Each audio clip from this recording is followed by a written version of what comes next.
Across the UK, online and on DAB. Talk Radio. For those about to talk, we salute you. Talk Radio. Busy show. Thank you, James. Excellent stuff, mate. Excellent stuff as always. Have a lovely weekend. Busy show this evening. Did I just call him mate, like some sort of DJ? Frank Ifield is kicking off the show at 10. And then, dear listener, it's 3 hours of your calls straight to air, live and unscreened. Don't call in yet. I shall tell you when. Late Nights with Iain Lee on Talk Radio. Late Night, Iain Lee on Talk Radio. We have ways of making you talk. I went across to Switzerland where all the yodelers be to try to learn to yodel with my yodel-o-dee. I climbed a big high mountain on a clear and sunny day and met a yodeling gal up in a little Swiss chalet. She taught me to yodel, yodel-o-dee, yodel-o-dee, yodel-o-dee. She taught me to yodel, yodel-o-dee.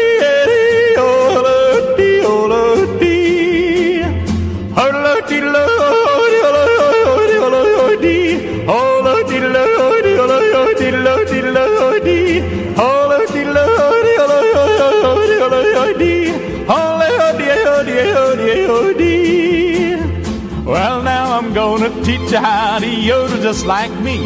It's easy when you're singing to go yodel-o-dee. First you take a deep breath and it's KO 1, 2, 3. Then you'll hear yodel if you listen close to me. Yeah, this is how to yodel. Yodel-o-dee, yodel-o-dee, yodel-o-dee. This is how to yodel. Yodel-o-dee, yodel-o-dee, yodel-o-dee. Yodel-o-dee-lo.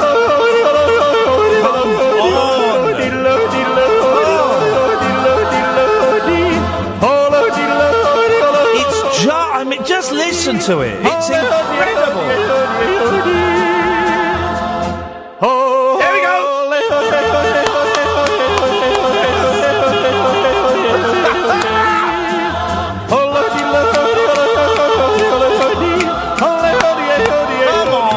Come on.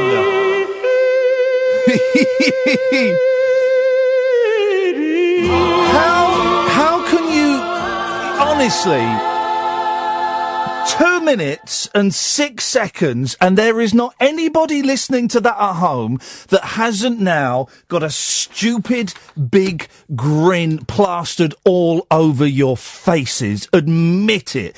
It's joyous, it's wonderful, it's nonsensical. That is exactly what pop should be. If you were listening a couple of days ago, you'll know that I got a little bit obsessed with yodeling. We played about 7 different versions of that song. I am beyond thrilled. I am super excited that the voice behind that song, ladies and gentlemen, Mr. Frank Ifield is on the line. Frank! Ian, you've got me shrieking. I think, what a song to start with. I mean, be fair. Oh, mate, Hey, listen, can I ask? I know you're a little bit older than you were there. Can you still do the yodeler, or has that gone? No, I can't. I mean, I don't do a good job of yodeling, but I never did anyway, so what difference does it make? Oh, no, it's a great sound. We got obsessed with yodeling on the show the other day, and we played that, several versions of that, and it is a great sound. A strange sound for an early 60s pop record. How did it get introduced to you, Frank? Well, to be perfectly honest with you, I always remember when I came over here, my manager said to me, under no circumstances must you yodel. He said, because it'll typecast you for the rest of your life. And what have you done to me tonight? Oh, I'm sorry! Oh, no, I'm sorry, Frank. I'm sorry. Ian, you're a monster. Oh, God, I've tortured you after all these years. Now, how did you end up over here? Because you weren't born here, were you? No, I was born in Coventry, yes. Oh, you were born in Coventry? Oh, and then you went over to Australia? I'm a Pom, yes. Oh, okay. I thought you were born there. No. I suffered all through the war years and all that sort of business. Yeah, Coventry during the war, blimey. Yeah, you were at the centre of it. Right, excepting I was only 3 when I moved out of there. Good for you. And then you started... We moved down to London and we had all and the Blitz all happened down there. So, I couldn't get away from it. The Nazis were after you, Frank. It was you they were singling out. Hey, tell me about it. I know they were. But then you went over to it was Australia, wasn't it? I went out to Australia actually in 1948. Flipping heck. Yeah, I know. Is there anybody as old as that? I ask you. I was 10 years old at the time. And what was it like? Because obviously 1948 was a lot earlier than... I know it became very fashionable in the 50s and 60s to go over to Oz.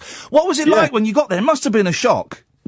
Well, it wasn't really a shock to me because both my parents were Australians. Okay.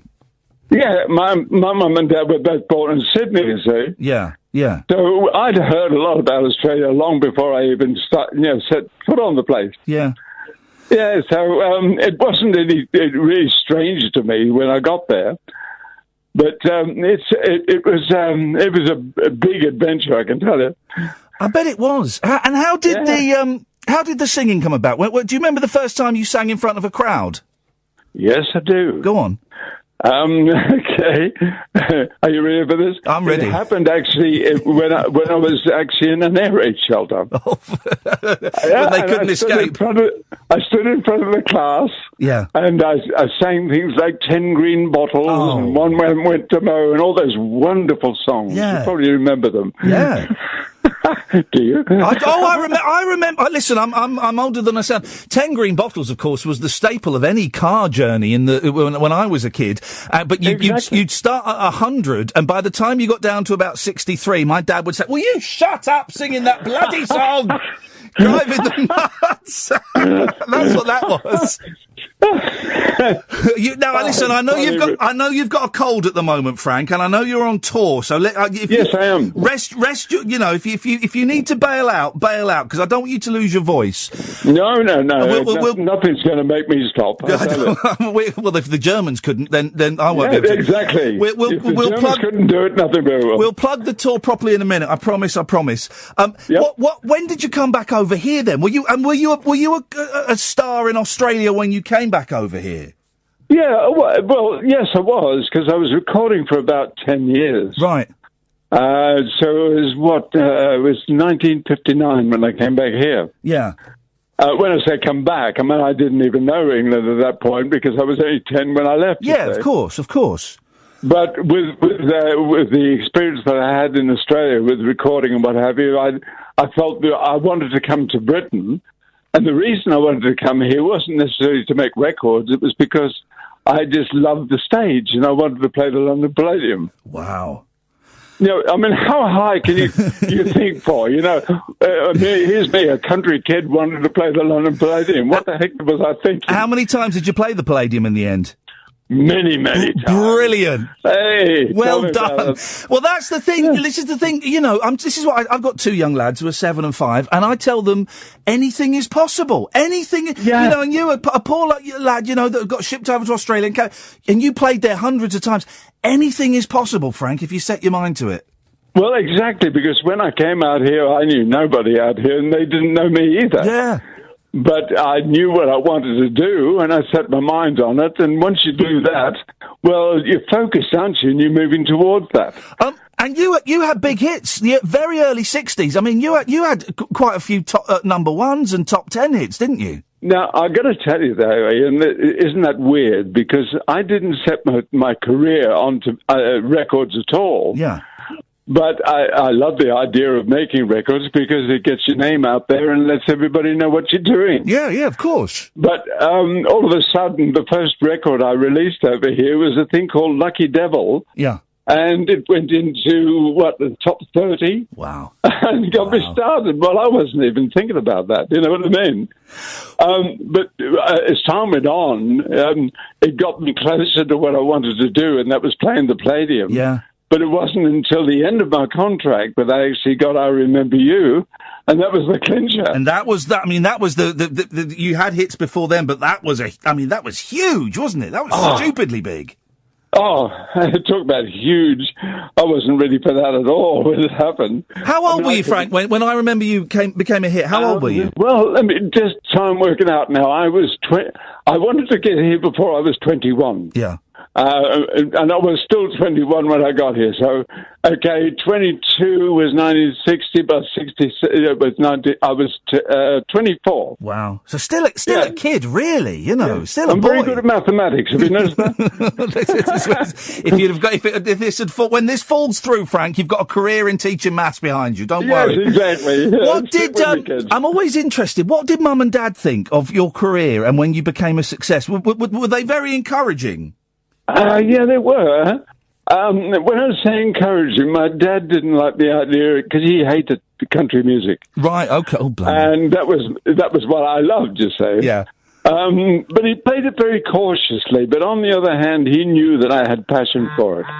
And you see, the thing was, he came out here from Australia in the first place. Yeah. Back in just before the war broke out, to further his career as an engineer, and of course it all happened for him. Yeah. And so when I decided to come out to England, he was very encouraging because he felt that was what he did, and it worked for him, Fantastic. so it should work for me. Yeah. So really, what you're saying was very true when you said, to the kids today, listen. You have the passion. You know what you're doing, and go for it. Yeah. You'll make it. Yeah, I think, and even if you don't, I really believe that you've got to go for it. You've got to have a go for it. Otherwise, you get to 40, 50, and you think, oh, man, if only I tried. What could I have done? Yes. Yeah, and it's funny as it may seem, the world steps aside for you when you're coming through and you know where you're going. And you were big in the States as well, Frank, weren't you? You had hits over there. Oh yeah. I mean, I never expected that. Yeah. That happened for me in 1962 when all the things I was actually cutting over here were making it over there as well. Now, I really couldn't believe that because, I mean, nobody had done it. And when it happened for me, I thought, well, gee whiz. And because I went over there and started recording over there and what have you. So I've had a long career over in America, which is very different to the career I had here. Well, in England. Cliff Richard never made it. Cliff Richard never, who was huge over here the same time as you.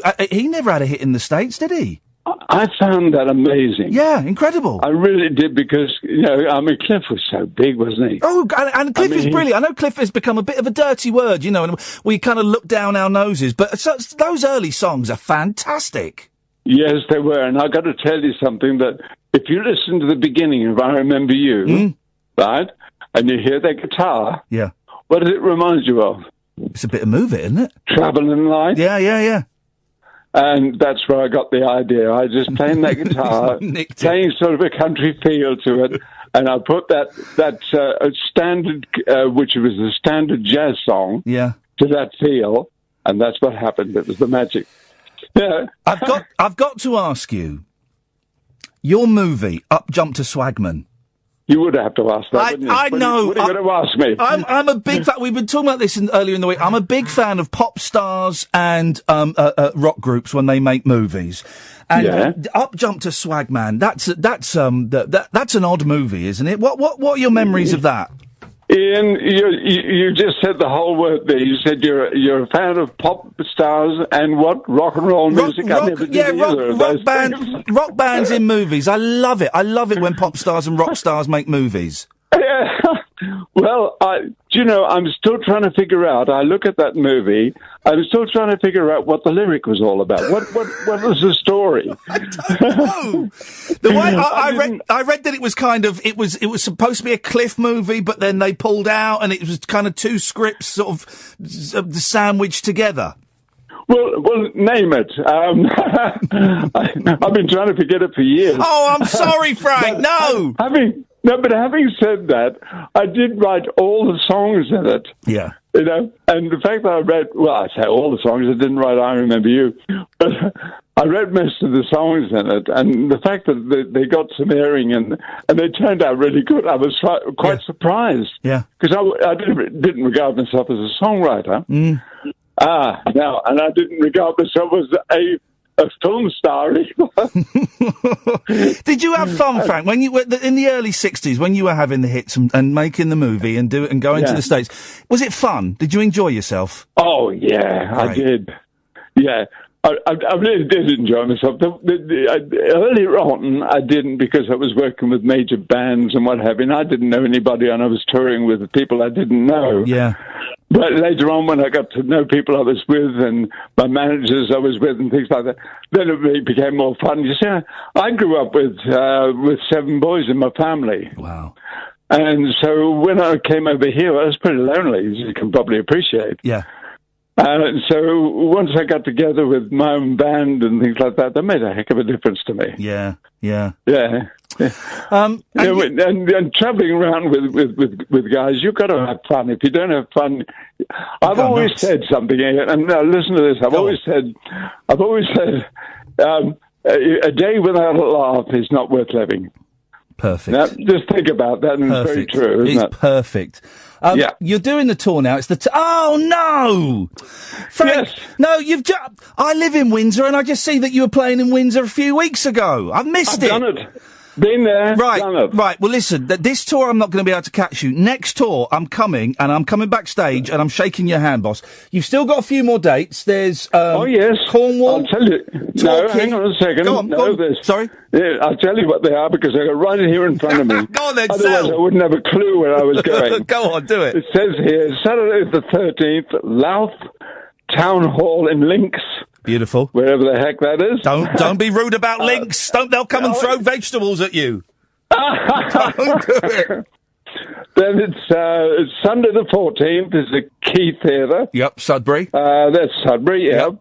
And then Barbican Theatre in Torquay. Beautiful. God, that's right down in Cornwall, isn't it? Yeah. You got a bit of travelling. Is it Cornwall or is that Devon? Torquay's... You don't know yourself. Okay, good. Move on. Yeah, moving on. Let's someone will phone in and complain. Yes, of course. And Saturday the 27th, I'm at the Huntington Hall in Worcestershire. Beautiful. And what is the show, Frank? Is it singing and chatting and telling stories? It's an evening with. Yeah. Which really means that, I tell them stories they haven't heard yet. And so there's a lot of stories I'm not going to tell you. Good. Otherwise they'll hear about them. Exactly. So there's a whole heap of stories that happened in show business with me and the whole of my stories. But there's also the songs that I recorded and all that, And it's wonderful. I really do enjoy it because I tell you what I do enjoy, Ian, is when I finish the show and I come back and I meet the people after it. And they all come up and they've all got an individual story. Yeah, I bet. I bet the influence or impact that you had on their lives. Yeah. Lovely. And, that is beautiful.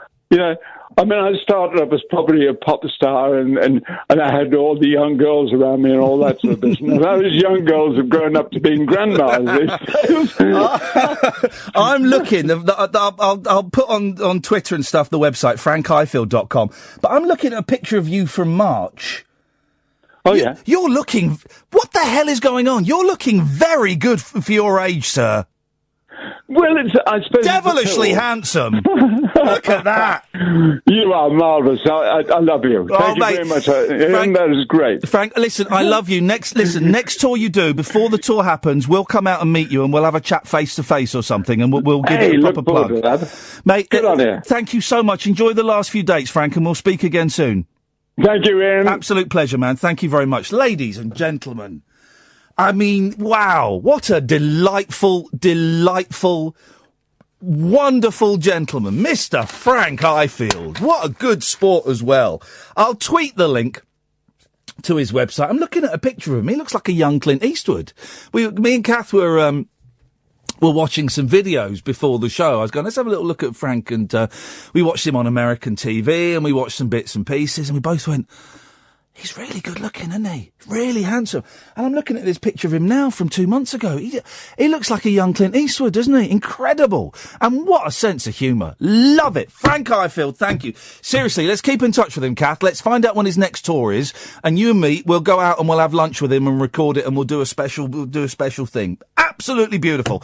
Dear listener, it's called straight to air. 0344 499 1000. Late nights with Iain Lee on Talk Radio. The wild man of late night radio is back. Iain Lee on Talk Radio. We have ways of making you talk. Every now and then, Boy, this is a cracking cup of English breakfast tea. Well, you've got this spot. Ed, take a picture of this tea, because this is the perfect... You've got the colour. Come in and take a picture. This is absolutely spot on. A perfect cup of English... Well done. Let's do it under this light. So, there we go. That's the colour you want. You got it? Yep. I'll upload it to the key. Please do. Thank you very much. Wonderful. Every now and then... We only get good guests on this show, right? Well, we've had a couple that have been a bit, but we only get good guests, right? But every now and then, there will be a guest that just excels all my expectations. Ladies and gentlemen, that guest tonight was Mr. Frank Ifield. Wow, what a lovely man. Superb, Frank, God bless you. 0344 499 1000. Kath has played a blinder. She got Frank Ifield within 48 hours. Within 24 hours, she's got Dave Murphy. Is that his name? Who's Dave Murphy? Who's Dave? Well, you weren't listening to last night's show. He's the guy that drinks his own wee. He's coming up soon as well. It really is a humdinger. And between that, we're going to be taking your calls straight to air. Let's go to line one. One, you're on the wireless. Good evening, Ian. Good evening. Good evening. I had a question for Frank Ifield. Oh, go on. Yeah, many years ago, back in '61, he sang the theme song to one of my favourite TV series. Do you know what it was called? It's Coronation Street. No, Whiplash, Whiplash, Whiplash. It was a series from Australia. Hang on a minute. Sing it again. Whiplash, Whiplash, the stage thunders by, and out through Gundagai. It was a story set in Australia. It starred Peter Graves from Mission Impossible. Yeah. And it was the story of Chris Cobb, who drove a stagecoach across Australia. He was Whiplash, Whiplash. Yes, that's it. Yeah, sounds good. Yeah, I just wanted to ask him how that came about, how he came to sing it. Well, next time he comes on... Yes. We will get him on again. I'm a big fan of celebrating these older artists. And next time he comes on, we'll be asking him, we'll say, Mr. Ifield, can you please, for the love of all that is holy, can you tell us about this? This is it, yes. Yes. Here we go. Whiplash, whiplash, whiplash, whiplash. In 1851, the greatest sailing gold rush. Listen to you, you're getting your rocks off there. I got the box set. Oh, Philip, well, may God bless us. It was great. It was partly made by ATV and Channel 7 in Australia, and the studio things was done at a place called Artanza Park, which is just outside Sydney. Yes. And I went there. Yeah. And, because they weren't filming it then when I went there, because this was years afterwards. Yes. But it was a big studio complex at Epping, which is just about, near Sydney. Yes. And, that's I was hoping you were going to say Whiplash, Whiplash, Whiplash, Whiplash, Whiplash, Whiplash, Whiplash, the stage thunders by, and Whiplash. It's that little sexy one, but there's a little sexy catch in your throat in the second one. Listen. Whiplash. Here we go. Whiplash. Naughty. Bit naughty, that, Philip. I like that. Oh, is it? I'm sorry. He was what he used when he was on the horses. When he's on the horses. Philip, thank you very much indeed. Line 2, you're on the wireless. They bottled it. That call from Brighton has been calling for the last 3 minutes, and they bottled it. Line 3, you're on the wireless. Alan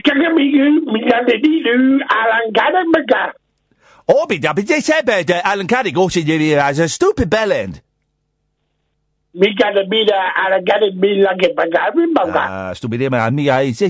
Catherine Boyle, it's a bit talk about this banning Alan Caddick. Let us go, guys, to line 4. You're on the wireless. Hello, line 4. You're on the radio. Yeah, Ian, I've been tossed on the horns of an evil dilemma at the moment. You've come to the right place. If you could help me. Of course I can, sir. With great pleasure. I'm currently a chef at a famous chef's restaurant in London. A famous chef's restaurant. Okay, yes. Yes, and currently I've been offered another job somewhere kind of on the same level but less known. Yes. It's offering more money, less hours, and better work. But I'm torn between whether I should stay with the prestige or go for an easy way out. Well, no, hang on a second. What are the prospects where you are compared to the prospects of where you are going? Okay, the prospects where I am, it's not a nice place, but it's a well-respected place. Yes. In the eyes of the public. Okay. But yeah, But what your career if you stay there, what would you be doing there in 5 years' time? If I was there in 5 years' time, I'd be more revered within. Okay, so there is a chance for growth and progression where you are, yeah? Yes. Okay. But I haven't seen any in the past, 8 months since I've been there. Now, if you went to this new place and you started there tomorrow, where might you be there in 5 years' time? They told me that they're looking to actually promote people and to, I don't know, help people who they see. Can I tell you? Can I tell you my thoughts? Yeah. Get out of where you are and take a punt. You're a young man. You're in your 20s. Yeah, I'm 28. Right.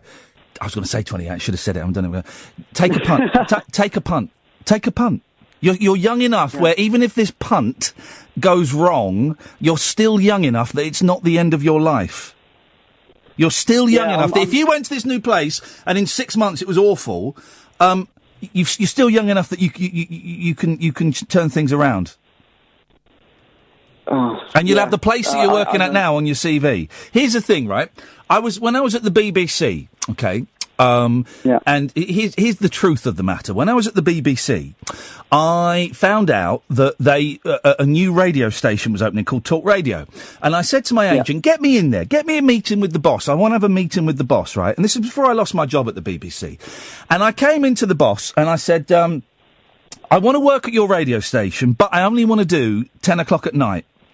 He said, why do you want to do that? That's not the very good slot. I said, no, it's the only slot I want to do. I don't want to do breakfast. I don't want to do drive. I want to do 10 o'clock at night because I would find it challenging. I would find it rewarding. And I've personally, while it might not be the best paid slot on the station, certainly more than 40 quid, it would personally challenge me in a way that I would want to be challenged, right? And I walked away thinking nothing of it, and 2 weeks later he phoned up and he said, OK, we'd like to offer you the job. Now, I had a real dilemma because I had a really safe job at the BBC. I thought it was safe. It turns out it wasn't. But I had what I thought was a really safe job, and if I had carried on at this BBC job and kept my head down, I could have been there for the next 25 years, no questions asked, right? Or I could take a punt and go to a better paid job, but on a brand new station that no one, literally starting from 0 listeners and with only a 2-year contract and no guarantee at the end of that 2 years that my contract would get renewed. So I went from what was a safe 25-year career to what was a 2-year punt. And I kicked the idea around and I talked to my friends and I talked to my wife and I talked most importantly to my agent. My agent was the one I had the most kind of involved conversations about it. And at the end of the day, I phoned up my agent one day and said, let's go for it. Let's do it. Let's go and take that job at Talk Radio, even though it's only 2 years and there's no guarantee. Let's go and take that and let's walk away from a safe 25-year career. And that's what I did. Okay. And it's the best thing I've ever done, Drake. And this job, my contract runs out next March. I don't know what's going to happen. It might not get renewed. Doesn't matter, because I'm having the best 2 years right now. Also, you've kind of confirmed my thoughts. Like, I tried flipping a coin. Yeah. And it landed on my current place, and I was like, so you did it again. I wish it landed on the other one. Yeah. So, yeah. And this is the reason why I'm being so definite, because I'm picking up the vibe that you know what you want to do. You want to go to the other place. Yeah, I do, but it's easier. That's the thing. Like, do I want easier? It's like in the chef's kind of mindset. It's like you want to be this prestigious It's easier, but it's different, and it will if they do, it's that thing of you said that if they like you, which they do because they've offered you a job, then they're going to push you up the ladder where it starts to get harder. Yeah, because in my current place, I'm doing the job of, let's say, 3 levels up from me, and I'm not getting that recognition. But this place has offered me the job that I should supposed to be, but I don't know. Yeah, it's good luck in your good luck. I should go for it. Drake, good luck at your new job. Cool, thank you. Can I let you know how it goes when I speak to my sous chef tomorrow? Please do, mate. Yeah, I'd love to hear. Yeah, next week. All right, nice cool. one, man. Cheers, Thank you very much indeed. There we go. That was good, wasn't it? That was exciting. We'll skip that half-past break. We'll do the next one at 22. Line 5, you're on the wireless. Yo, what's going on? Sorry? I said, yo, what's going on? Did you say, yo, what's going on? Oh, yeah. You said, yo, what's going on? Oh, yeah, what's wrong with that? Yeah. Doing a radio show. What's going on with you, dude? Okay, so pretty much, can you tell me about this Frank Ifield? What's his name? Frank Ifield, yes. Yeah. Can you tell me a bit about him? No, I can't do that, I'm afraid. It's classified information. Okay. Because I don't know who you are. You could be like a killer or something. So I can't tell you about him because we just don't know. We just don't know anything about you. So no, I can't pass on classified information like that. No. So you can't give me like a bit of history about him? No, I'm not prepared to do that at this stage of the game. Well, great. Okay. So you can't tell me anything about him, like if I was to ask if he's a singer, is he a singer? I'm going to be firm. I cannot. I don't know anything about you, so I'm not prepared to pass on sensitive information like that. Okay. Well, I mean, like the first time you said that, I thought you were joking, but no, yeah, not joking. I can totally see. I'm serious. Yeah. All right. Cool. So I've got one more thing to say. Okay. Okay, you say it in the privacy of your own home. You know when they say that, they're going to swear. You know when they say that, they're going to swear. By the way, I should say, dear listener, we have a 7-second delay, so don't bother swearing. Yes, line 6, you're on the wireless. Okay, everybody, lie down on the floor and keep calm. Okay. Line 7, you're on the wireless. Good evening, Ian. Good evening, Alan. I loved that Frank Ifield interview. He was great, wasn't he? We all want him as our granddad. He's one of my favourite singers. He's good, Frank. He's often overlooked, and he's done some cracking songs, and he's a really good sport. Yeah, now the madness has begun. Uh-oh. We've called straight to air. Well, are you doing a poem? No, I'm making an observation. Okay. You observe away then, Alan. Well, the man with the random language, he was first off the bat. Okay, summary. Taking my name in vain. Yes. I don't like cats. No. You don't like cats? No, that man who talks in a gobbledygook language. Okay. Saying my name. Well, these things happen, Alan. Don't take it personally. When you're a big star like you, then often you will find that people turn against you. Well, at least we've got Eurovision to look forward to tomorrow, but it's not the same without Sir Terry. Who cares about the Eurovision? I mean, we're not going to get any points because of Brexit. I think we're not going to get any points because our song is Pony. I don't even know what our song is. It's Lucy Jones called I'll Never Give Up on You. Oh, that one. Yeah, of course. Because she didn't win X Factor. Yes. What makes her think she's got a chance of winning Eurovision? I mean, is Jedward still winning in it? Why are you bothered about Eurovision? Let it go. Let it go. Let it go. Let it go. Let it go. Let it go. Let it go. Can't hold it back anymore. I I've never seen Frozen. Okay.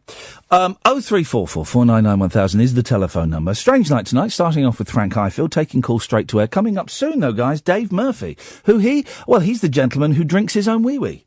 Uncut after-hours conversation for the up-all-night generation. Late night Iain Lee on Talk Radio.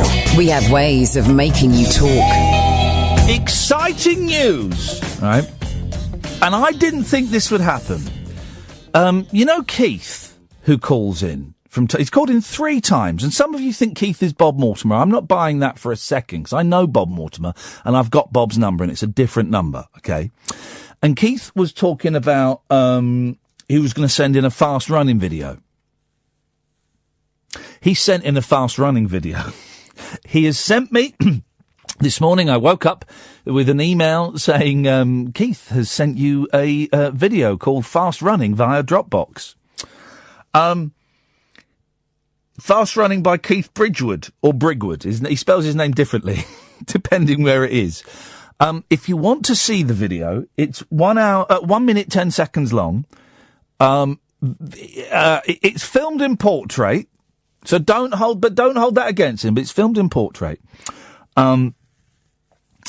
It is something else. It really is. I've put it on my YouTube channel, Rabbit Hole. Okay, so if you go to youtube.com/rabbit hole, okay, youtube.com/rabbit hole, I've made it the movie of the week.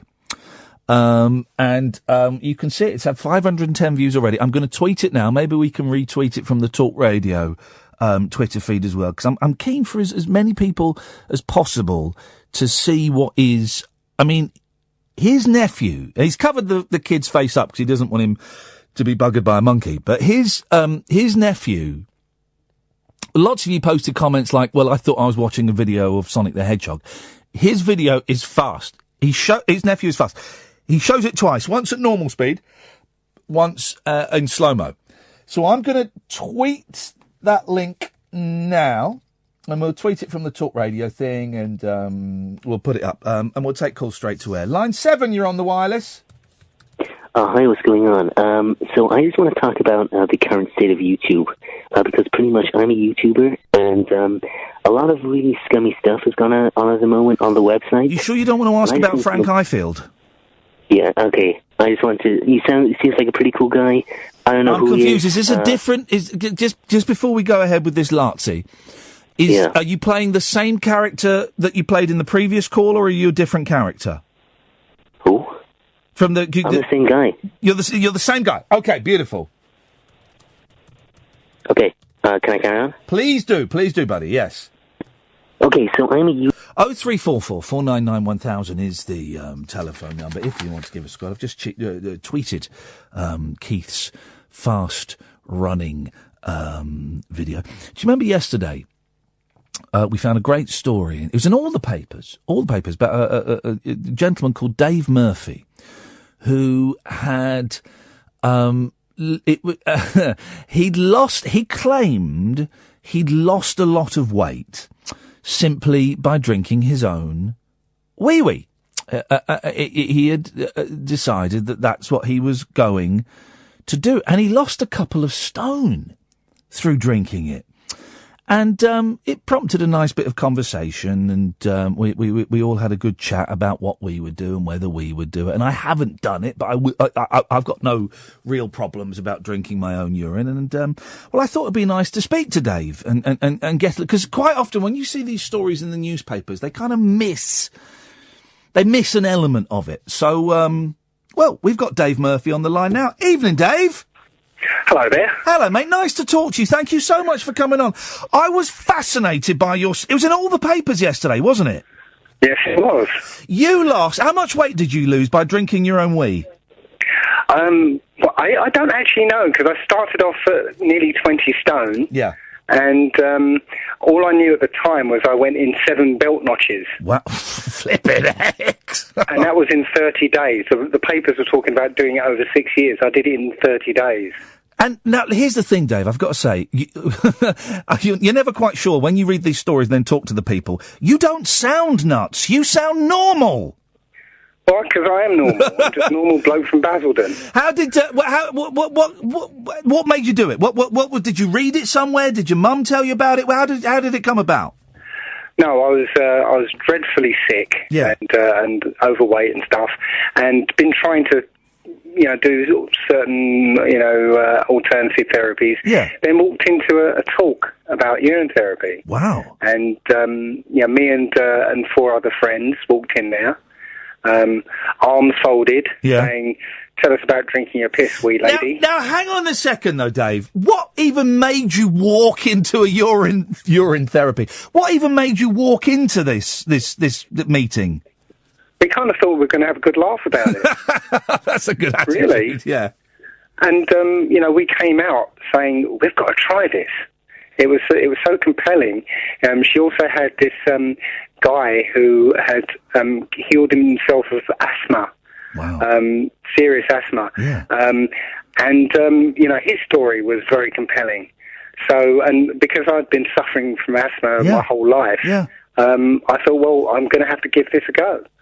And now here I am with no asthma, no weight, nothing wrong with me at all. My body gone back to as it was when I was 24. The first glass, Dave. The first time you stood there holding a glass full of wee-wee, what's going through your head?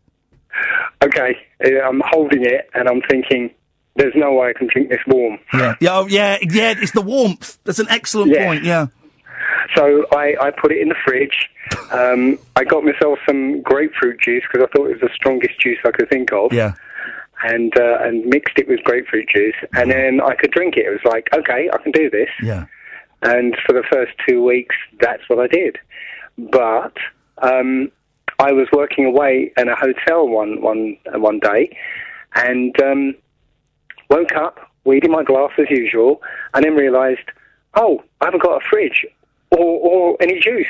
I can't go down to the lobby with a glass full of piss. So, so I just thought, you know what, I'll just drink it down. And I knocked it back and realised, you know what, it's not as bad as I thought it was. Right. And actually, it feels more natural when it's warm. Yeah. It's like drinking cold soup. It doesn't feel right, Now, because I saw in some, I know that the papers often make up quotes, so I'm taking everything I read that you said with a pinch of salt. But there was a line where you said in the papers that it's not waste products. But I thought that's what urine was. It was kind of there was a tiny percentage of it that was rich in nutrients, but the majority of it was kind of like waste and toxins and things that the body rejected. No, well, this is the impression that the medical, establishment wants you to have. Wow. Okay, it's not waste at all. Right? There's no waste in it whatsoever. What happens is the blood goes to the liver, and the liver takes out all the waste, all the toxins, everything that shouldn't be in the blood. The liver takes out. Okay, the purified blood from the liver then goes to your kidneys, and your kidneys are there to keep your blood in perfect balance. Right. The perfect consistency. Yeah? Yeah. Because having too much of something is just as bad as having not enough. So literally the kidneys take out the excess of all the good stuff that's in your blood. So excess water, excess minerals, vitamins, hormones, enzymes, all the good stuff that you need. Yeah. Right? If you've got too much of it, the kidneys will just take out the excess so that you've got the perfect amount in your blood. Yeah. Right? So while it's sitting in your bladder, your body sometimes realizes that it needs some of that stuff. Yeah. And rather than go through the energy-intensive process of manufacturing it, it will reabsorb it from the bladder. Oh. Which is why people sometimes, you're dying to go to the loo, and you get distracted, and an hour later you realise you don't need to go. Right. That's because while you were distracted, your body realised it needed some of that, reabsorbed it, and took the pressure off your bladder. Did you really go 30 days without eating anything and just drinking your urine? Absolutely. I also did a 60-day breatharian experiment where I didn't eat or drink anything. Well, No. Come on, Dave. Breatharianism. That is. I know I've read about breatharianism. That's where people that they think you only need breath. You don't need food or drink. That's nonsense. Well, what happened was I spent a year planning not to eat, but I didn't plan not to drink. Yeah. So I started my experiment, and 10 days into it, I got seriously dehydrated. So I altered the experiment, so I just drank distilled water. But I went 60 days without eating, and I only stopped for social reasons. I'm not... See, now, I was with you up until the breatharianism, because that's been disproved as nonsense. Well, I did 60 days, and at the end of the 60 days, there's a video on YouTube where I videoed myself on day 60. Yeah. And I said, look, I'm still fit and healthy, and happy, and I'm going to end the experiment because, at the time, I just started a new relationship with somebody who's a raw vegan, and she wanted to do the experiment with me. And so I decided to step back to raw veganism until she could catch up with me, but she never did. Okay. Okay. So, well, what's wrong with a delicious steak? Oh, well, first, meat. You don't need it. You don't need it, but it's not. I was a vegetarian for 26 years, and then I had a steak, and it was like, oh, flippin' heck. I've missed these. Well, imagine having that steak. Yes. Raw. What? Okay. Well. Having that steak raw. Yes. With no seasoning. Yeah. No sauce or anything. That wouldn't be quite raw so nice. flesh. That wouldn't be so nice, yes. No. That's why we cook it and add seasoning. Yes, and if you knew what cooking does, when you cook food, it creates a substance in it called acrylamide, which is a poison, and your body responds to cooked food as if it's been poisoned. They call it digestive leukocytosis, which means leukocytes are white blood cells that are created so to... all cooked food is poisonous? Pretty much, yes. Come on, man. The medical profession says that it's they call it digestive leukocytosis, as if the process is somehow different from the same leukocytosis as if you get poisoned. It's the same process. The body produces white blood cells to attack the problem, and the problem in this case is cooked food. So right, hang on. So if you only eat raw food, and I eat cooked food, how much longer can you be expected to live compared to me? There's a lot of factors in there, but I'd say much. Go on, what, 10, 20, 30 years? Well, what I've seen is when people start the program that I give them, within a few months, they add, they look 10 years younger. Yes. And they say they feel 10 years younger. My mum looks 20 years younger. Yes. So what does this program involve? Eating raw vegetables and drinking wee-wee? Well, I usually put people on a fruit diet. Yeah, I can do that. Mainly fruit. Yeah. Occasional light leafy green salad. Yes. I get them to fast at least a couple of days a week. Yes. I get them to drink distilled water. Yeah. And urine. Start urine therapy. Yes. And also give them kind of like a mental exercise to do. Yes. To stop themselves from interfering with the process and stop it re-triggering itself. Sex? Does that interfere? Yes, we'll see me after. Does that interfere with the process? Are you still allowed to have sex and masturbate and things? Well, I suppose so, but the thing that and I don't go into that area, but we do know that whenever you ejaculate, you actually lose a great deal of sort of vital energy. Yes, you sound like the character from. What's the film? The film with Peter Sellers, where he's there's what's the film with the bomb in it? And anyway, you sound like the American character in that. Oh, okay. Can't think. You mean Yeah, I know the one you mean, the old one. The old one. What's it called? Flipping it. And there's an American soldier in it, and he goes, "Boys, I'll tell you something.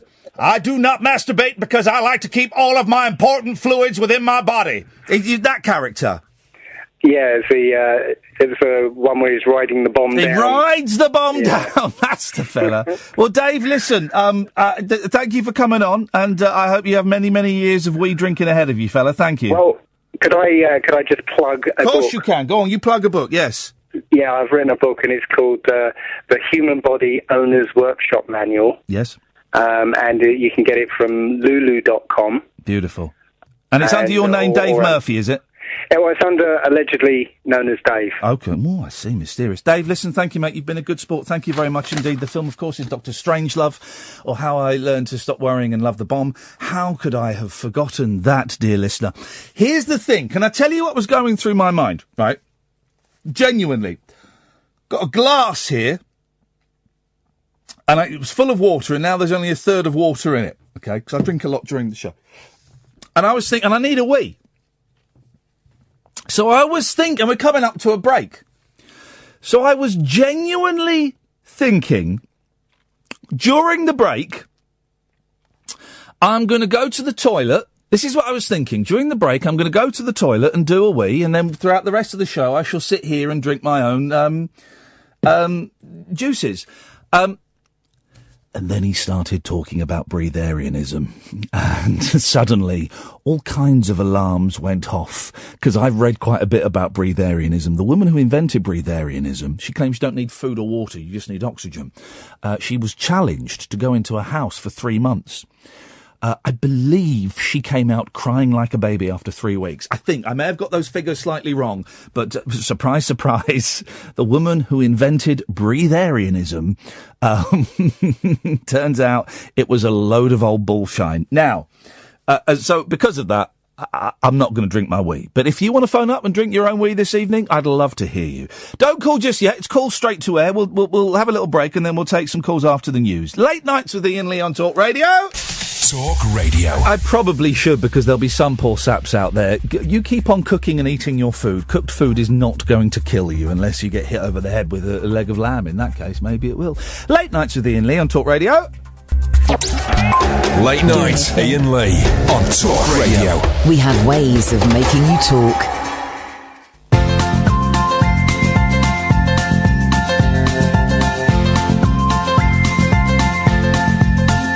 There's a voice that keeps on calling me. Down the road, it's where I'll always be. Every stop I make a new friend. Can't stay for long, just turn around and I'm gone again. Maybe tomorrow I'll wanna settle down. Until tomorrow I'll just keep moving on. Down this road that never seems to end. When new adventure lies just around the bend.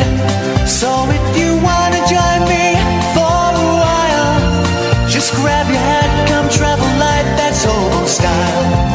Maybe tomorrow I'll wanna settle down. Until tomorrow, the whole world is my home. So if you wanna join me for a while, just grab your hat, come travel light, that's old style. Maybe tomorrow I'll wanna settle down. Until tomorrow, I'll just keep moving on.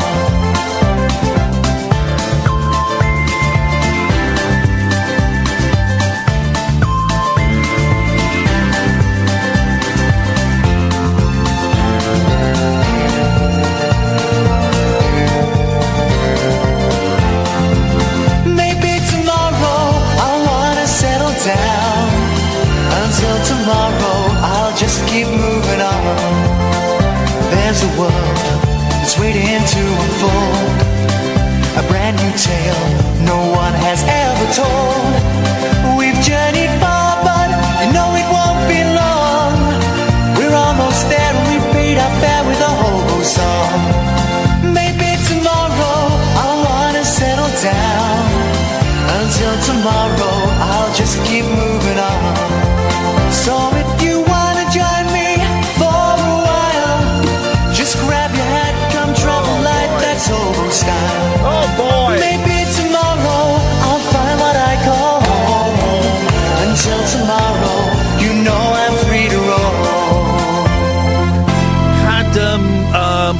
like to feel back to my normal self. By the way, dear listener, you can watch us on periscope.tv/Iain Lee. It's call straight to air, 0344 499 1000. Had a burst of activity this evening. Played delivery chicken. As I was driving into work, I pulled over and, you normally do it with Domino's. It's Domino's chicken, but I fancied a Chinese. So I pulled over, did the Deliveroo app, and I ordered Chinese from our local Chinese here at work. And I'll be darned. They got here in 18 minutes from the order, and I didn't arrive for 23 minutes. Incredible service from the local Chinese. Always great to play a game. If I'd been playing it properly with the strict adherence to the rules, of course, it would be on my way home, and there would be nobody in the house to accept the delivery. That's the game. That's the game in its purest. But as I realised I probably wasn't going to make it, I pulled over, I texted Kath and said, Kath, there's food coming. I don't think I'm going to make it. So I did that. Then we had a really good little email out about the New York shows. Shall I go through the list of people we're hoping to talk to? Bearing in mind, okay, some of these might not happen, okay? So some of these are definite, some of these are maybes, okay? June the 12th to June the 16th. By the way, thanks to Dan who made the brilliant trailer on the YouTube channel as well. So some of these are definite, some of these are maybes, okay? So here's the guest we've got planned. We've got at least got penciled in and with question marks by. Maeve Higgins from the brilliant Maeve in America podcast is brilliant. Really good, really funny, really interesting, really touching. Excuse me. So we've got Maeve. Keith and the Girl from the Keith and the Girl podcast. And I'm going to be a guest on their podcast, and then they're going to let us use their facilities to do our show from. Again, a brilliant podcast. Thoroughly recommend checking it out. Two guys who've set up, built these sort of temporary homeless shelters and have done it in a really interesting way. We're talking to them. Kenny Kramer, Cosmo Kramer in Seinfeld, you know, the crazy guy that's who he's based on. He was friends with Larry David and Seinfeld, and he's based on him. We're talking to him. Imani Coppola, the pop singer. Stephen Page, the pop singer. Steve Guttenberg, the Hollywood star. Richard Bacon. John Ronson. A man that goes around taking pictures of men wearing tiny hats. My favourite one so far. A guy whose house is completely full of junk and bits and pieces, and he's kind of turned it into a museum, and he basically just stands outside his house and says to people, do you want to come in and have a look around? We're going to go and see him. If I missed anyone, those are all... Oh, we're going to be guests, Amanda Nazario from WFMU, and we're going to hopefully be guesting on a WFMU show live now, between 11 and 12. So you'll get to hear that show going out live if we can get the technology to work. We're obviously going to go out and do Vox Pops because, you know, we'll just go around New York and we'll talk to, people, go to Trump Tower and stuff like that. Oh, one of the days we are doing the show from a pizza restaurant. Get this, right? A pizza restaurant where you don't order like a pizza, or you don't say, can I get a slice of that and a slice of that? It's just like laid out in a strip. And you kind of sort of say, can I have that much? And you sort of say, I want that much. And they charge you by weighing it. We're doing the show from a pizza restaurant where they weigh it and then charge you. Honestly, me and Kath have both agreed. I mean, I'm on a diet at the moment. But we've kind of said, look, when we're in New York, that's all going out the window. That is going to be a week of shameless stuff in our faces. There's no point in going to New York and, well, I really am watching no, forget it, man. That is going out of the window. I think that's it so far. And we're a month away. And every show is kind of packed already, you know. And I mean, the first day is looking beautiful. The first day is we get there Sunday night, Monday morning, 9:00, we go out and meet Maeve. We sit and talk with her for an hour. Then we jump in a cab and go and meet the guy who's got the tiny hats. Then we jump in a cab and it's going to be frantic. It's going to be editing in the back of a cab. Then we're going to find Wi-Fi and upload it and stuff like that. And in our heads, The show is going to be 3 hours, 10 till 1 here, which is 5 till 8 there. Oh, we're going on Wednesday night. We're going to like a swing and jive club where they get about 100 people who just go and swing and jive. We're going to go and do that. We've been invited to that Wednesday night, so we're going to go and record some bits and pieces there.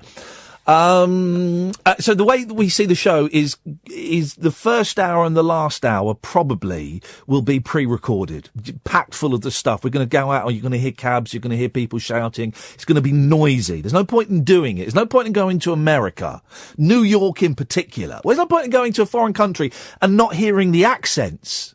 So there's no point in going broadcasting anywhere and not hearing the accents. You want to hear the accents. I want to hear, hey, you jerk, what the hell's going on here?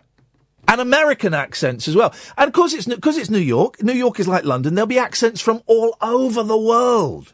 There is no point in going to New York City and not hearing taxis screeching and not hearing people shouting at you on the street and not hearing, Indian accents and Pakistani accents and Italian accents and Greek accents and New York accents and all of this stuff.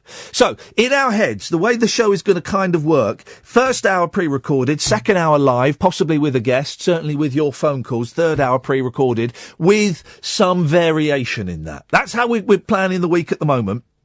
And we are a month away, and I think it's safe to say we have already got too much content for the show. Thank you, Ed. Let's check it. It's different lighting in the other room. No, that's perfect. No, hey, you got it. You got it, buddy. You got it. Thank you. It is going to be noisy. It's going to be loud. Fingers crossed it's going to work technically. While we're over there as well, follow us on Twitter and Facebook, because we're going to when we go and meet these people early in the morning and late at night, we're going to do Periscopes. We're going to do Facebook Lives. We're going to do the YouTube channel. We're going to mix it all up. Everything will eventually, the Periscopes and everything will eventually end up on the YouTube channel. So subscribe, youtube.com/rabbit hole. But keep your phones and computers about you, because you're going to be getting pings every hour, man. It's going to ping saying Iain Lee is live on Periscope. Iain Lee is live on Facebook. We're going to film and stream almost everything. Also, final word on this, because I know it can be a bit boring as a listener until it actually happens. We will probably as well, one of the days at about 12 o'clock their time, which is about 5 o'clock your time, is a 5-hour difference, we'll probably be doing a rabbit hole. We're trying to find a small venue and not having much luck at the moment, because I've left it a bit late, so they're all booked out. So what we may end up doing is just sitting in Times Square or Central Park or somewhere where they've got strong Wi-Fi and doing a rabbit hole from there, and opening up Skype and taking your calls and streaming it on Periscope and doing all of that. So it is going to be, ain't going to be no break. It is not going to be a break at all, because it's honestly, it's going to be rammed, and I cannot wait. I really think we're going to do something very special for you. We're going to bring New York to you. And if we do record too much stuff, which I think we're going to, it will get snuck into some of the shows or certainly released as podcasts over the weeks after that. Okay? Right. I've ranted for ages and I can see loads of people calling in. Stay there, dear listener. We're going to take a break. Then we'll do calls straight to air. 0344 499 1000. Late nights with Iain Lee on Talk Radio. Late night, Iain Lee on Talk Radio. We'll get you talking. Thank you, Dom. I'd forgotten, we're going to go meet the Bowery Boys, who do a brilliant podcast where they each week they pick I've forgotten about that. It was one of the first we arranged. They're brilliant, actually. Each week they pick a kind of obscure story from New York history and bring it to life. They're brilliant. Absolutely brilliant. With them as well. Oh, God.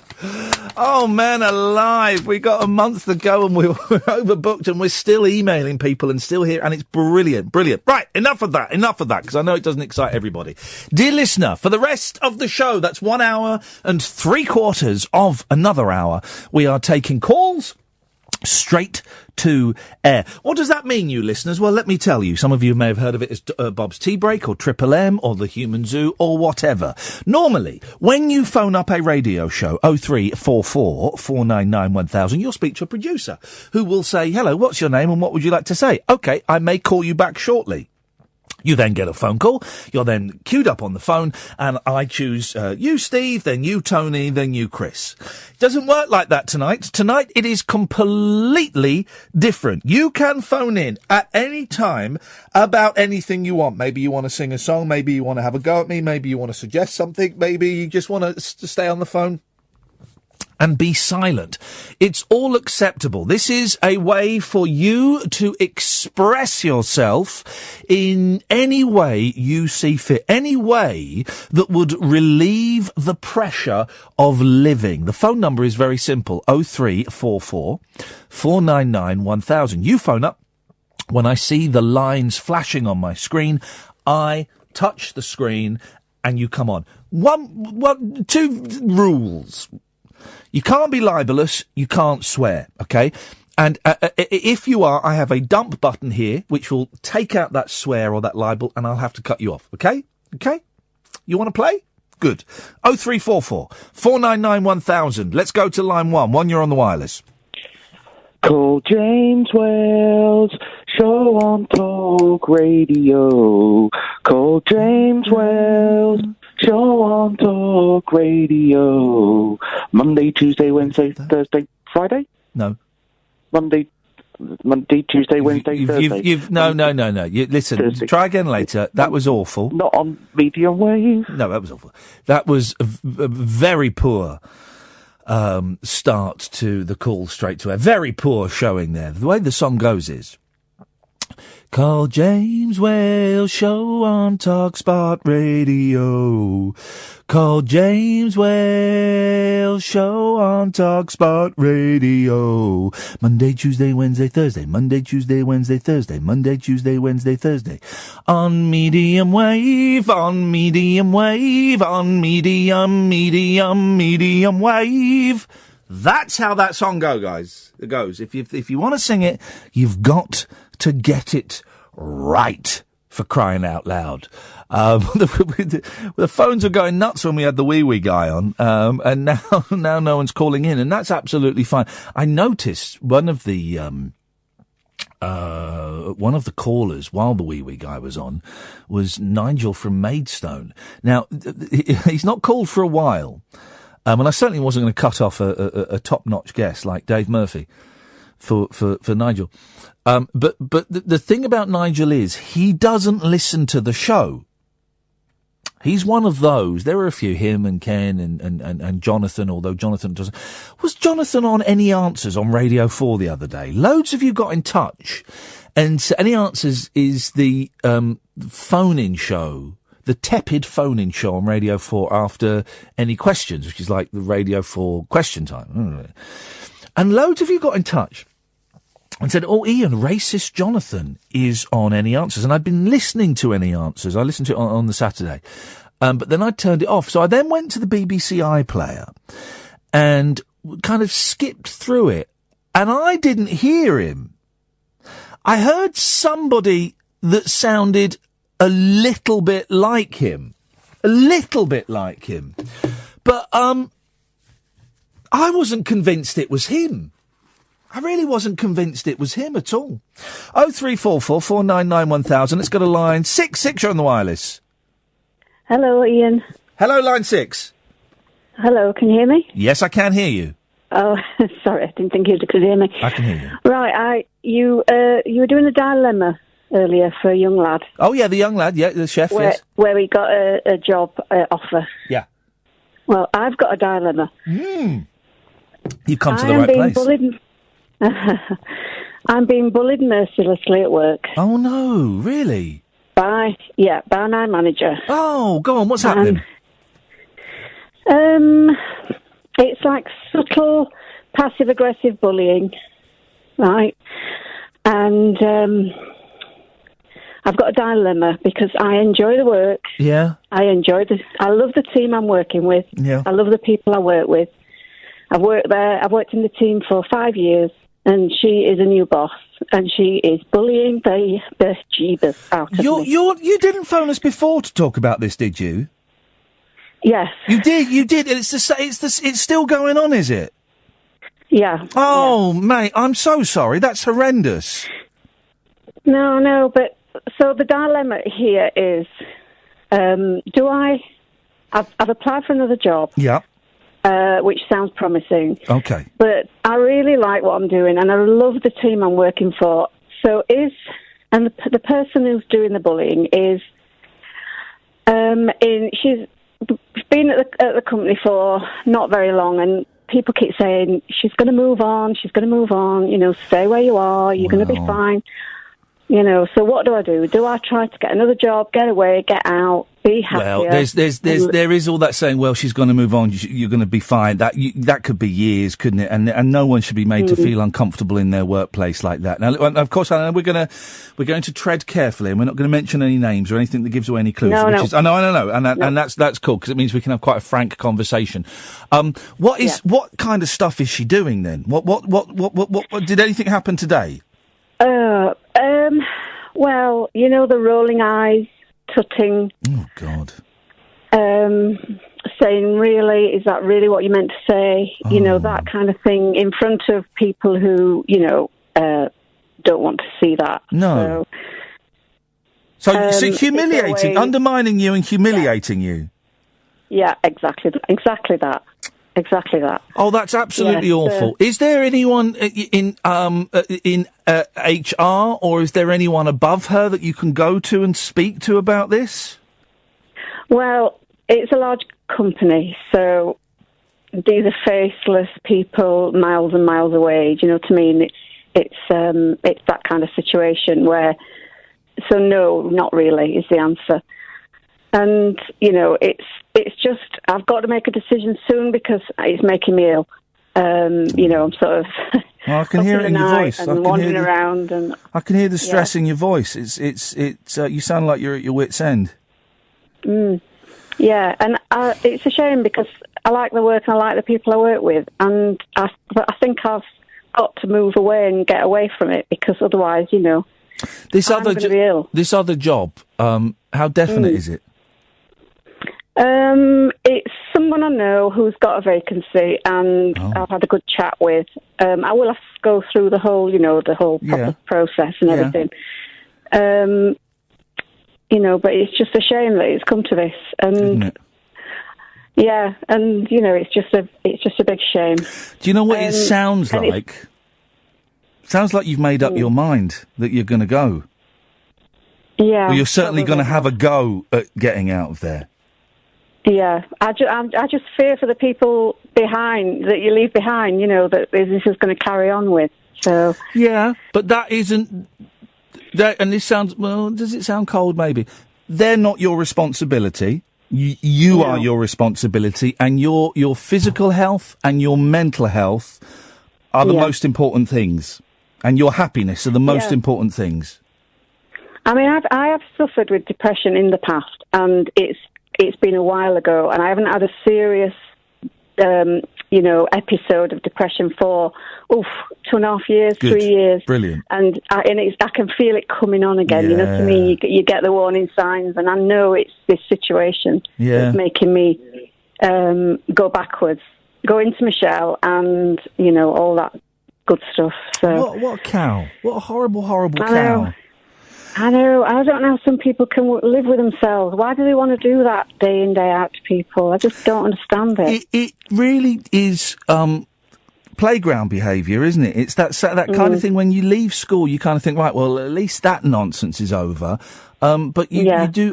here's the thing, right, and I wasn't going to mention this, but I mentioned this. There's someone who kind of works very loosely in this industry, right, who is doing everything in his power to make my life miserable, right? He's really trying to do everything in his power to make my life miserable. And he's kind of saying that my depression is me swinging the lead and it's a put on and that I'm just doing it to get sympathy and that I haven't got an original idea and all of this kind of stuff.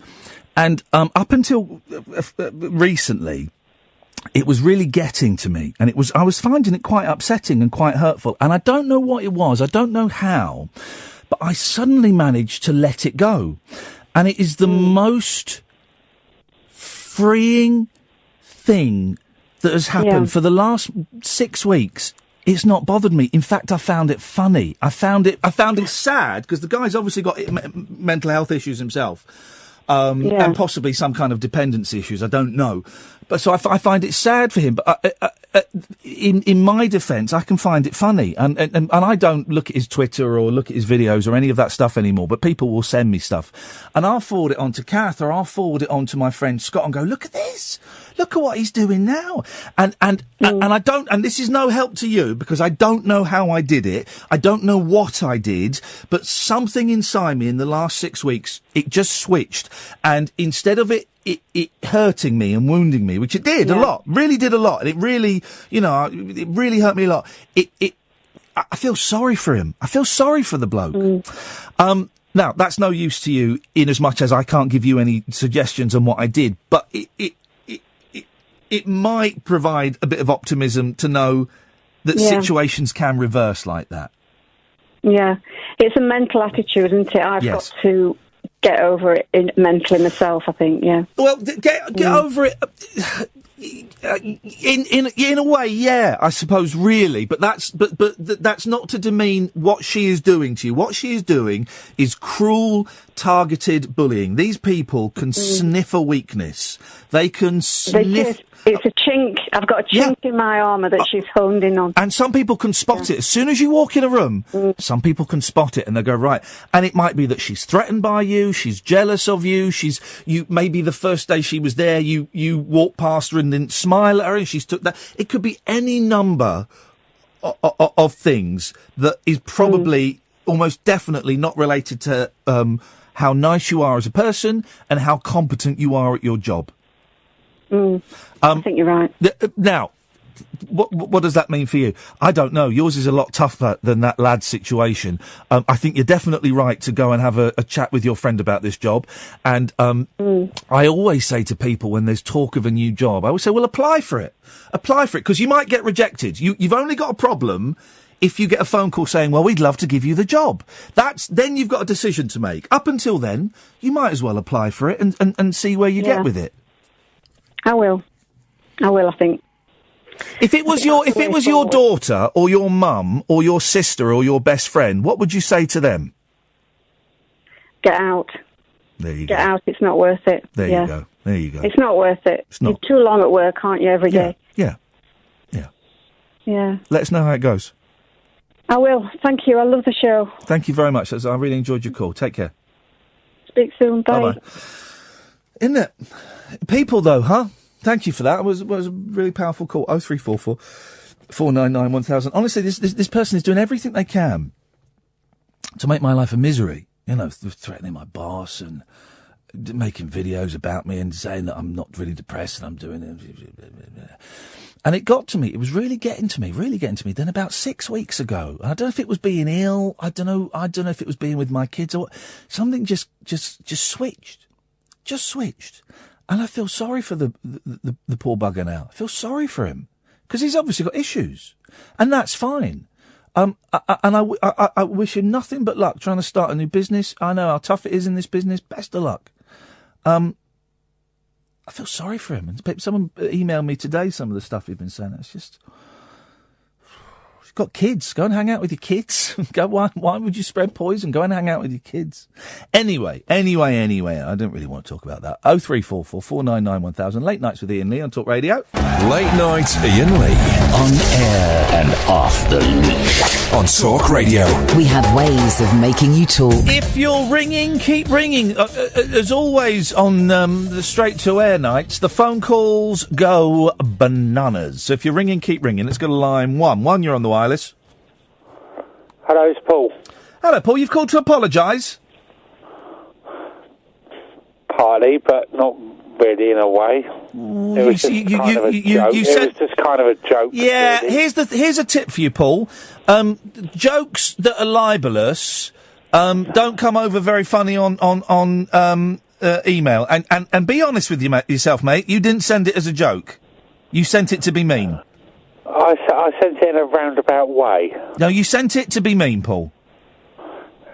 Sort of, because... Yeah. But finally, I'll say tonight, I found your yodeling tonight good. I couldn't give a stuff, mate. I'm not talking about my programme tonight. I'm talking about the libelous, mean email that you sent me. Okay, I apologise. Right, but the thing is, you'll do it... It's an official thing on air. I apologise. Okay, why don't you say it like you mean it? Because you'll do it again, Paul, and I don't believe that you mean the apology. You'll do it again. And I just wondered why you thought it was acceptable to send such a rude, nasty, libellous email to me. Because maybe I'd had 4 cans of cider and not 3. Right. Can I make a suggestion? I apologise. I don't know how more sincere to say it. I apologise. It was a wrong thing to Can I make a suggestion? Yes. Don't send me emails. Because your emails tend to be very, very mean. You've done a few of them where they're nasty. And I just think you're better than that. I think you're a better human being than that. You do think I'm better than that, don't you? I think you're better than sending me libellous emails where you tell me I should go to a horrible, crappy pub in Slough and do cocaine off of the toilet stalls. Yeah, I think you're better than that, mate. Yeah. No, I said off the public bar, actually. Doesn't matter, mate. Your point was made. It was nasty. The pub's shut now, anyway. Mate, it doesn't matter. We're not arguing about whether a pub is open or not. It was nasty. It was mean. I think now it's a library. And it was unfair and it was bullying, Paul. And you're better. You're better than that. I sincerely apologise. Well, by adding the word sincerely, by saying I sincerely apologise, by adding the word sincerely, that sounds like the most insincere apology ever. Don't expect you to say sorry because you don't. I know you don't mean it, but you're better than. I don't know how else to convince you. Maybe not. Maybe if you didn't say it like a sarcastic, sulky 15-year-old. I don't know. I'm sorry, if that's the way my voice is coming across, but I do sincerely apologise. I don't believe you, Paul, and that's fine. Okay, you don't believe me, but I mean it as the truth. Okay, well, what happens when you do it next time? Because you've done it 3 or 4 times, mate. Okay, right. I will not do it again. I don't believe you. Or maybe I won't and prove you wrong. Let's just see. Well, no, I don't believe you've done it 3 or 4 times already. Okay, doesn't mean to say I will do it again. A real tone about you tonight, Paul. If I say I won't do it again, you've got a real tone about. Maybe it'll be true. Got a real tone about you tonight, Paul. What's happened? I'm just in a bit of a nervous state tonight. Well, tell me why. What's going on? I don't get to see my son very often, right? That must be terrible. Yeah. So why is it affecting? Why is it affecting you tonight? I'm getting to see him for a day tomorrow, a whole day. Right. Okay. And I'm a bit nervous about it. There you go. Stupid, isn't it? It's not stupid. It makes perfect sense. You want it to be. You want it to go well. Yeah. What you got planned? Just for him to come round and chill out, basically. Yeah. Yeah. Sounds nice. It's going to be his birthday on the 17th of May. Beautiful. And tomorrow will be the day that I can celebrate his birthday with. It must be tough, man. It must be really tough. Yeah, right. So I'll just say, right, so I'm going to cook him his favourite dinner that I make him, which is homemade macaroni cheese with fried bacon and tomatoes. Sounds perfect. Yeah. I would also take him shopping to Sainsbury's and buy him a few scratch cards. There you go. Yeah, that's not very right, is it? But yeah, it like that. I didn't say anything. I said there you go. And I've also got him in already in the fridge, chilling. What? I don't understand why you've got. Listen, cans of J2O drink. How old is he? He'll be 12 on the 17th. And you're going to give him some J2O? Yeah, the soft drinker. I get that. Yeah, I get that. Okay. I just wonder why you're being arsey with me tonight, Paul. I'm trying to have an open, honest... No, you are. Paul, seriously, I'm opening myself up here, live on national radio. Paul, shut up for a second, mate, because I'm trying to have a sincere, honest conversation, dad to dad, right? And you're talking to me as though I've got a gun pointed at you. What is going on, man? Because I do feel a little bit intimidated, because you ask me questions and it's a little bit... Oh, God. You don't have to phone up. You don't have to answer them. I don't understand. That's not the reason I phoned up for originally. Right, well, you can just say I don't want to answer them. I do not understand why you've got this cob on with me tonight. I don't have any cob on. You do, mate. You do, Paul. You've got a real tone about you, and I'm trying to speak to you, one father to another. I don't know how you want me to change my voice. I'm sitting out in my garden, smoking a cigarette. I don't need to sound like this. And I'm totally relaxed. Right. I don't have any cob on with you. You do, mate. You do. What we're going to do, what I want 30 seconds, right? Just put the phone down, right, for 30 seconds, and just breathe. If you got the fag on, have your fag. Just for 30 seconds, and just see if we can start again. Is that all right? Are you going to call me back or what? No, you're going to put the phone down by your side. No one's going to hang up or anything, and we're just going to have 30 seconds of nothing. How about that? Okay. Put the phone down on the floor. Is your fag on? Yeah, I'll put it down on my... No, you keep the fag. On my bed seat in the garden, Put the phone down on the floor, you enjoy your fag for 30 seconds, all right? And just relax. All right? Yeah, you'll hang up, won't you? Put the phone down for 30 seconds, Paul. Trust me, okay? Okay. Here we go. Go on.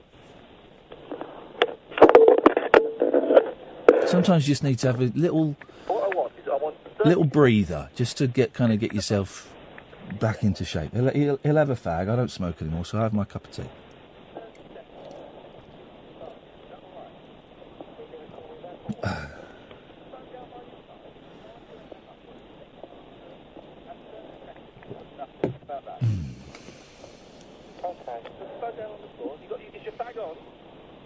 Yeah, I'll put it down on my...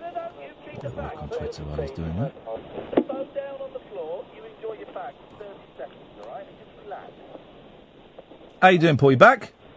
Put the phone down for 30 seconds. Not yet. Okay.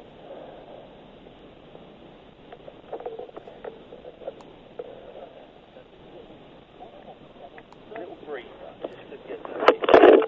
You back? Hello? That's better, isn't it? That's better. You're better than any psychiatrist, don't you? Yay, that's better. There we go. How's it going? You haven't prescribed me a load of temazepam or anything like that. Oh, maybe I'm sending it through the airwaves, Paul. What are you called in for, mate? You're going to New York? Yes, sir! Okay. The reason I called in originally was, would you like to go to a cocktail bar in New York? I could suggest for a few cocktails. Well, I don't drink, but Kath is a lush. Well, they do non-alcoholic. Yeah, no, they do actually. Well. Do you know what? I do like one of the things I miss from drinking was I used to love going to Trader Vic's. Is it in the Dorchester Trader Vic's? Anyway, and you would get a massive... I remember taking the girl there once. It's brilliant. You just get a massive melon that they've carved out, and they've just put a cocktail. Oh, it was delicious. Oh, it was great. Get steaming drunk on that. Right. Go on, Paul. What, give us one. Give us one. Okay. What I started with was a melon. I used to take a corer, like an apple corer. Yeah. In a melon, and slowly fill it up all day. Yeah. With a bottle of vodka, and keep it in the freezer. Dirty then boy. Put it out. For a dinner party at night and serve it as a starter. Yeah, I never had vodka jelly was a thing, but I never. No, vodka jelly. I bet that sounds nasty. Yeah, no. So where do you recommend then, Paul? Okay, I think it's called Sky Bar. Okay. And it's called Bar 54. Okay. And it's on the rooftop of the Hyatt. Oh, okay. Of the Hyatt Hotel in Times Square. I have heard of this. Yes. Okay, it is supposedly the highest cocktail bar in New York and gives great views from what I remember being there once. When did you go? Oh, I suppose I've been in New York a few times, but I suppose when I went there it was probably... Well, I hope it's still open. I assume it is. It better be. Yeah, I'm sure it is. Yeah, it's on the top rooftop of Hyatt Hotel, overlooking, great views. Nice one. We'll have a look, because we've only got one evening, because the show, when we're over there, is going to be 5 till 8 in the afternoon and evening. We've only got one evening booked up so far. That's Wednesday, when we're going to, a jive class. We're going to go to that. So we'll pencil that in the diary, Paul. Okay, they also serve, if there's big groups of you, they serve big bowls of punch for you instead. Oh, don't. That's Kath's eyes have lit up there. Also, finally, what they serve for free, if you do that and you're a big group, is they serve a great thing called porchetta sandwiches. Oh, sounds good. You know what porchetta is, yeah? Is now, I don't know, is it ham? It's like a pork. Okay. They slowly cook for about 7 hours. That's stuffed with things. I'm there. And they cook for about 7, and they serve sandwiches with it. Yeah, Paul, it's like an Italian thing. Nice one, man. We'll certainly put it in on our list of possibles. Thank you, mate. Okay, no worries. No, 0344 499 1000. Late Nights with Iain Lee on Talk Radio. Late Night Iain Lee on Talk Radio. We have ways of making you talk. If you're watching us on Periscope, up yours, periscope.tv/Iain Lee. We're taking calls straight to air all this evening, 0344 499 1000. Let's go to line 5. Line 5, you're on the wireless. Good evening, Ian. It's Jamie. Good evening, Jamie. Good evening. Just wanted to say, really, that I've really enjoyed the calls this evening. There's been some quite meaningful ones that have called in. Well. And, yeah. Well, yeah. But, well, that's what happens when it's, straight to air. In particular, the young lad that rung up earlier about the 2 chef jobs that he was offered. Yes. Yeah. Well, that really kind of sums up my situation at the moment, because I'm currently going through depression myself, a little bit of depression. Yeah, I'm sorry. And for myself, no, it's all right. I've been going through that, and I've been trying to get into radio for 10 years. Yes. And been doing bits and pieces, here and there on the community level, and basically I ended up running myself so hard that I ended up getting stage fright, and actually calling into your show really helps me with my speech. Yeah. So that's good. But the kind of dilemma that I've got at the moment is that I've still got this depression. I'm still very much frightened of anything to do with radio, bar actually listening to it. So getting involved in it is quite frightening at the moment. Yeah. Because I've pushed myself so hard. And a commercial station has emailed me and said that they'd like to invite me in for a chat.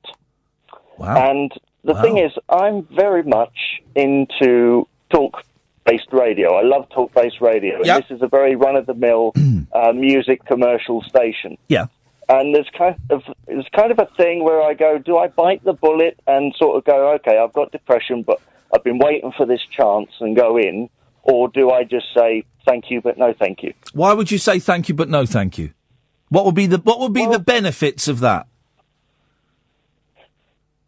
Do you know, I wondered that myself, simply because at the moment I'm finding it very difficult to get motivated to do things. Of course. And kind of as well, I want to go and give a good impression, but at the moment I don't think I'm at my best in doing that, if that makes sense. Yeah, I get that, and I totally get the demotivated. Totally get it. That's a big thing for me.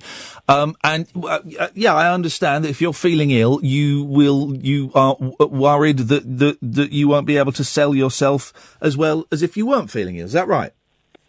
Well, yeah, and the other thing is as well, normally they only invite volunteers in, because that's what it would be, a volunteer position, in for public-facing stuff. Now, I have autism, so I find that very difficult to do that. And I told them this, but they said, but I got 2 emails, one from the management saying, no, thank you, go and do public-facing, and the other one from a content director saying, come in and have a chat about your skills and experience. So I was a little bit confused. Here's something you can do. My suggestion is you go in and have the chat. Because at the end of it, they might say, well, we think you're brilliant, Jamie, and we'd love to give you a job. Or they might say, well, thanks for coming in, Jamie. We don't have anything suitable at the moment, but we've really enjoyed talking to you. Those are the 2 options, aren't they, really? They are, that they can offer. And also, it would be perfectly reasonable for you to go in and meet this gentleman and say, it's really nice to meet you. I am slightly confused because I had an email from another guy saying no thank you, and I just wondered if you were aware of that and if you could explain that to me. That's a reasonable thing to say. That's not you being aggressive or confrontational. It's reasonable to ask a question about something that has confused you. Okay. Well, he did answer that. He did say that actually they got their wires crossed. Beautiful. They both answered me at exactly the same time. But then he said at the end of the email, the offer's still open. Do you want to come in and have a chat? Well, I can't see any downside of going to have a chat. No, can you? I can understand that completely. Can you see any downside? I can't, no. And the thing that touched me earlier about when you talked to that guy was he was 28, I'm 27. Yeah. So I completely got what you said when you said, you know, you are at an age where if something goes wrong, your life isn't over. Yeah. Yeah, and I know at 27 and 28, it feels like you are very old and very mature, and but honestly, from someone who is going to be 44 very soon, looking back, actually, 27 and 28 is still comparatively young, and I don't mean that to sound patronising, but there is, you know, there are lots of people who, even in their mid-30s, are completely changing their careers, so you've got plenty of time to make mistakes. No, I completely get that. Thank you, Ian. Thank you. No, thank you, Jamie. Are you going to... well, what do you think you're going to do?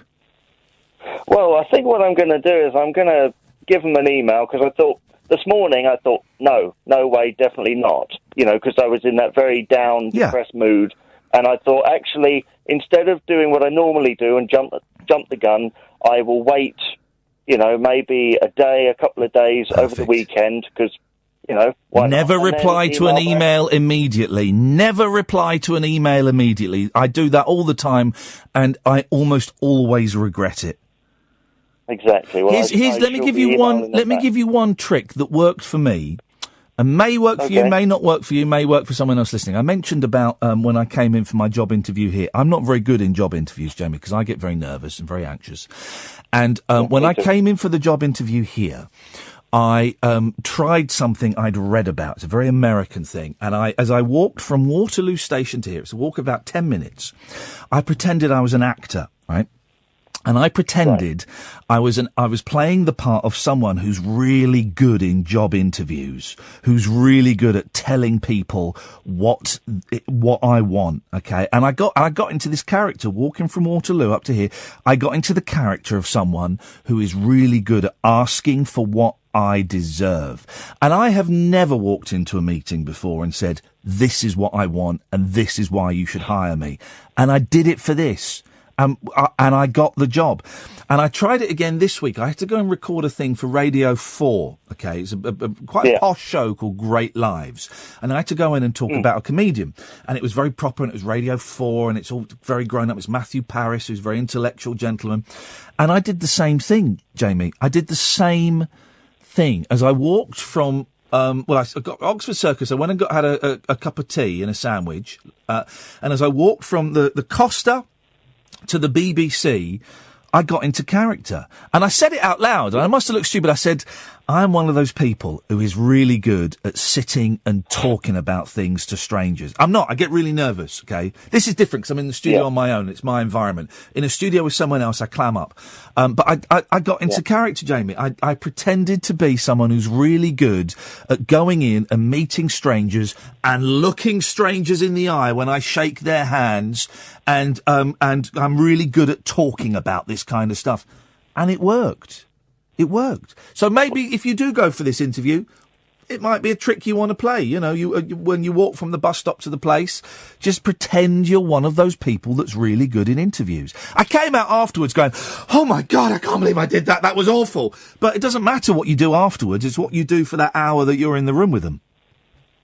No, that is very true. Hang in there, Jamie. Let us know how it goes. No worries. I will do. Thank you. Thank you, mate. Bye-bye. Let's go to line 2. 2, you're on the wireless. As the man in your heart for the answer,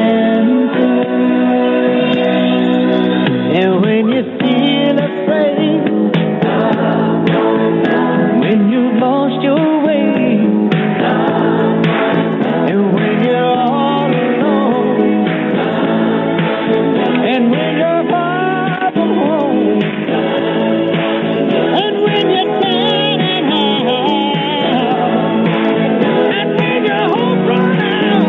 terrible song. Line 1, you're on the wireless. Ian? Yes?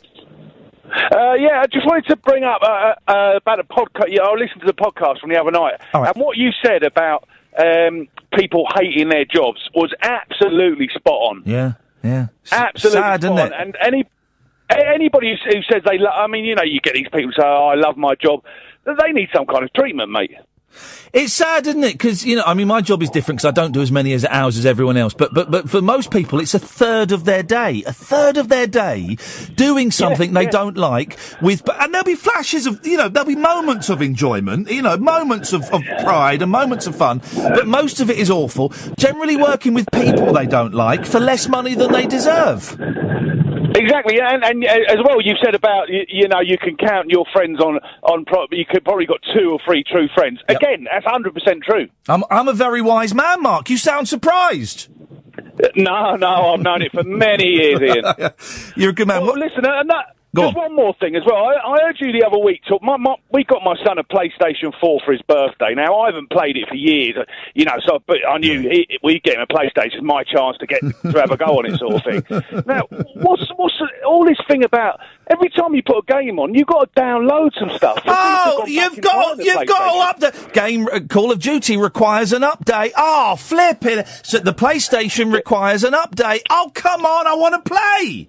It's rubbish. It's awful. And I was trying to explain to my kids about loading games from tapes, because I'm that old. But nearly every time I've turned the Xbox on recently, the game or the system has needed an update, and you'll be there for about 20 minutes. Yeah, it's unbelievable, mate. It won't stop me playing it. No, but, I mean, of course it won't. It's unbelievable. But, what games you playing, Mark? I'm playing at the moment Rory McIlroy Golf. Beautiful. And what else am I playing? I'm playing a Star Wars game, and I've got to give the boy, he's only 6, I've got to give him a little chance, so I'm playing Lego City as well. Oh, they're good, those Lego games, aren't they? Do you play it with the boy?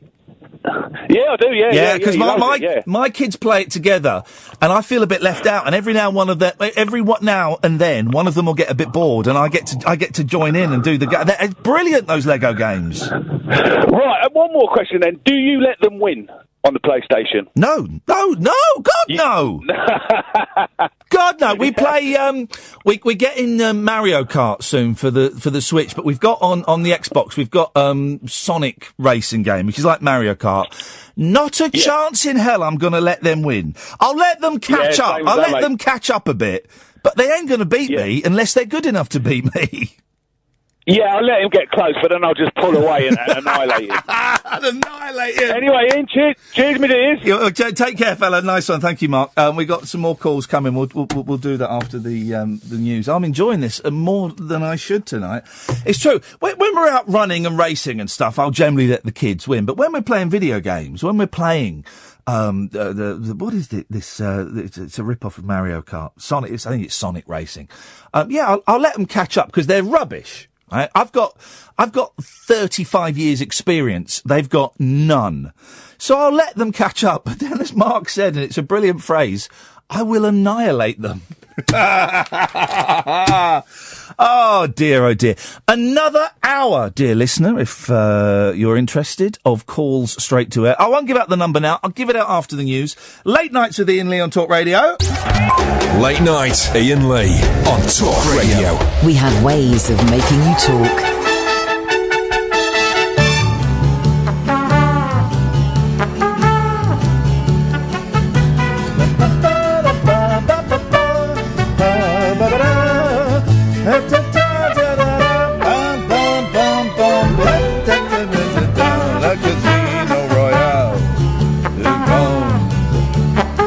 Such a great theme to such a stinky movie. Dear listener, busy show this evening. Call straight to air. Slightly different from how we normally do things. Instead of phoning up and speaking to Catherine, you will phone up 0344 499 1000. I'll see your number or your name flash up on the screen, and I will touch the screen. You'll come through. Very simple. The only rules are don't swear, don't be libelous. Because if you are, I'll have to press the dumb button and cut you off. Shall we dive in, guys? 0344 499 1000. Let's go to line 13. Good evening, line 13. Hello? Hello, yes, you're on the radio. Oh, hello, Ian. It's Keith. I was just phoning because I'm so chuffed about my video of me fast running sports video. Oh, Keith, you sent that video through this morning to me. It was fantastic. Oh, thanks. I was pretty pleased with it. I got the music wrong a bit, But, I was pretty pleased, and it's video of the week. It's movie of the week on Rabbit Hole. Shall I play the video on the radio now? Do you think that would work? Oh, well, I'll be honest with you. I've had the lad Harry round tonight because I have him on Friday nights, you know? Yeah. And we've probably listened to it 30 times. You've made him so happy, like, thank you for that. It's an incredible... Shall I play the video so the people can listen to it? Well, I don't know. I don't know. It might be a bit boring because I've made it super visual, you know? You have made it very, very visual. You've done a lot of fancy editing on that, haven't you? Oh, yeah, it took us, I think it was 3.5 hours it took us. I take 2 boiled eggs to the library, and usually I'll only get through one of them, and I'll just chuck the other one away. I'll chuck it at the town hall. But I had both of them, so 2 eggs. I knew that I'd put quite a shift in, you know. But anyway, it was worth it. Did you see the starburst effect? I did see the starburst. I tell you what I found interesting, because there's a bit where you had a countdown, 3, 2, 1. Aye. And the 3 and the 2 were the same font. Aye. But the one was... I know what you're going to say. The one was a different... It was like you'd sourced it from somewhere different. And I thought that was unusual. No, actually, originally it was 3, 2, 1 in the same format. But I just wanted that moment to really kick in, so I made it #1. Did you see the hashtag? It looks like a moat or something, like a portcullis. I did see the hashtag. I'm watching the video now. It's absolutely... I'll retweet it again. It's had 795 views. That's something, isn't it? It's got pictures of Usain Bolt, a leopard, there's the number 3, then it goes to 2, and then you're right, it's #1. Can I be critical? I expect you're not going to be happy about it being portrait. I'm not happy about it being portrait. What were you thinking, man? Well, I don't know if you look at the video really closely, like, there was a certain amount of pressure I was under, because it's on the school field, right? And there was a policeman were there. There were a lot of policemen there. Yeah, I know, because as far as... Well, I want to bore you and everyone, but there was a lot of police there because apparently a big dog had attacked a little dog. What? And there were... they're not very approachable, the police and that. And they weren't happy because Harry had to wear a balaclava, and they wanted to know what does it say? What does it say on his balaclava? Does it say fairies? No, it's Canaries. He's not a City fan, and that's their nickname. Okay. And he didn't. He doesn't look like you can see where he's going. He didn't tread on any dog mess or anything, did he? No, I mean, I don't know if people are going to spot it, but the racetrack he's on is actually, it's a primary school, like, and that's probably for the egg and spoon race or for the sack race, right? But I put him on the big track, the big lads track, with the bobble hat over his face. And he started veering off, towards the cricket pitch. And you're not allowed on the cricket pitch, and with coppers there anyway. I thought we'd better just go on the nippers track. But I just wanted to say thank you. And I had him tonight because his mum and dad... He's bloody fast, Keith. He is bloody fast. He's not the fastest in his year. There's... What's in his class? 27. And I think he'll fluctuate between 17 and 19. But it's a pretty swift lad. So I had him tonight, and a smile on his face watching it together. His parents are at the Country and Western night. They're in a duo called Meadow Horse. It's just Dolly Parton and Dr. Hook and that. And then his mum comes and picks him up at 10 o'clock, because his dad is in Wigwam and Co., which does more blue country stuff, about hot dogs and sausages, you know what I mean. Something for the dads, a bit of adult fun. Aye, for the dads and the late teens. Yeah. You spelt your name wrong at the end, but that's fine, these things happen. No, I know, have you ever edit tools, man? It's a different language to me. I did my best. What's the duo called that his mum and dad are in? No, the mum and dad together. Yeah. It's more country ballads, and they're called Meadow Horse. It's lovely. It's a lovely image in it, the horse in the meadow. Yeah. And then when they're finished, he does Wigwam. He does Wigwam and Co. He'd kick me head in if I got that wrong. Wigwam and Co. Okay. Well, listen. The video is brilliant. Some of the let me read some of the comments that are underneath it. Isn't it hot running with a coat on? All I saw was a fuzzy blur, too much speed. Astonishing. My goodness, that's fast running. No, that's not bad, is it? It's in portrait. I only want to see videos in landscape. Oh, shit, man.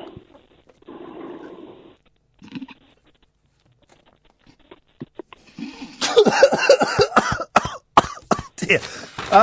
Well, Keith. Anyway, so thanks again and that. Thank you. I'm going to do another one, you know. Oh, God. I look forward to that. What's it going to be? Is it bat and ball? No, it's not. He's going to do fast eating. He had 3 hot dogs tonight at 3 minutes. That's just the sausage, not the bun and all. That'd be daft, wouldn't it? And I'm going to check up, but I think that's pretty fast. I know that you've had trouble before with his image being used on a bestiality site. Aye. He's put his head on a monkey, and he'll never live that down. With the tuba lube, wasn't it? Aye. And I just worry, if you film him eating hot dogs... I'm with you, yeah. Is there a chance that someone could put that on a... I know what you don't even have to say it. I know what you mean. I don't want him to have, I don't want him to be involved in anything blue. Well, I mean, he'd never get them through his bobble hat. But I tell you what, you let me worry about that. All right, Keith, nice one. Because it'll be fast. Mate. That's all I promise. Thank you so much, Keith. Thanks, Ian. Thanks again. Have a great weekend, mate. Take care. Bye-bye. Bye-bye.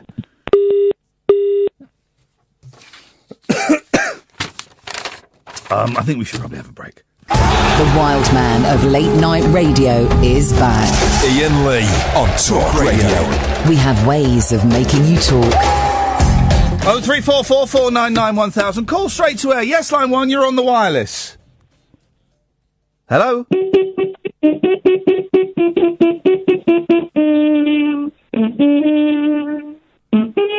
There we go.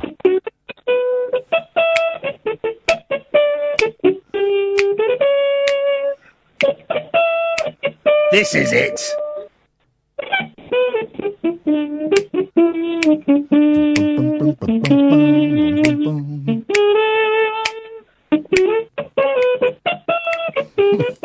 Get in there, boy! Come on! Come on, boy! And Dan.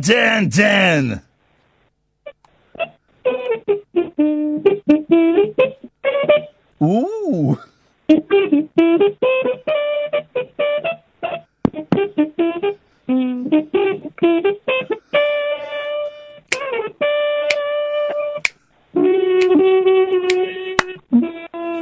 Take it home, boy.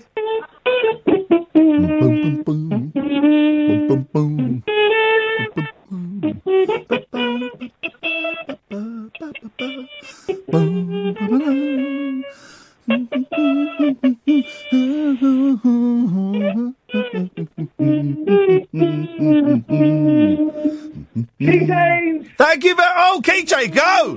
Here we go.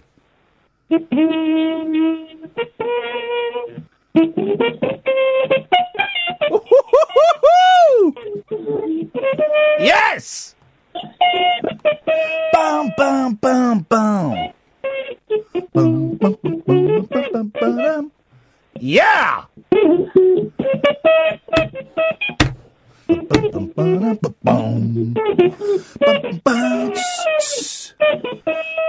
Down.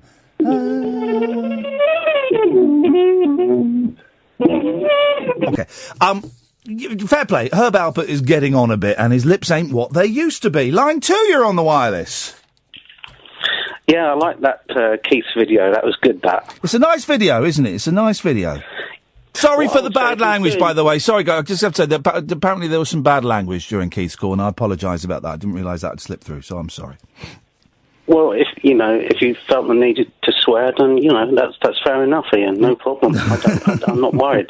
I'm glad you're not worried. You should be worried, but I'm glad you're not. But I'm thinking if he's doing a fast eating video, what I'd say, film it in like a fast food restaurant. Oh.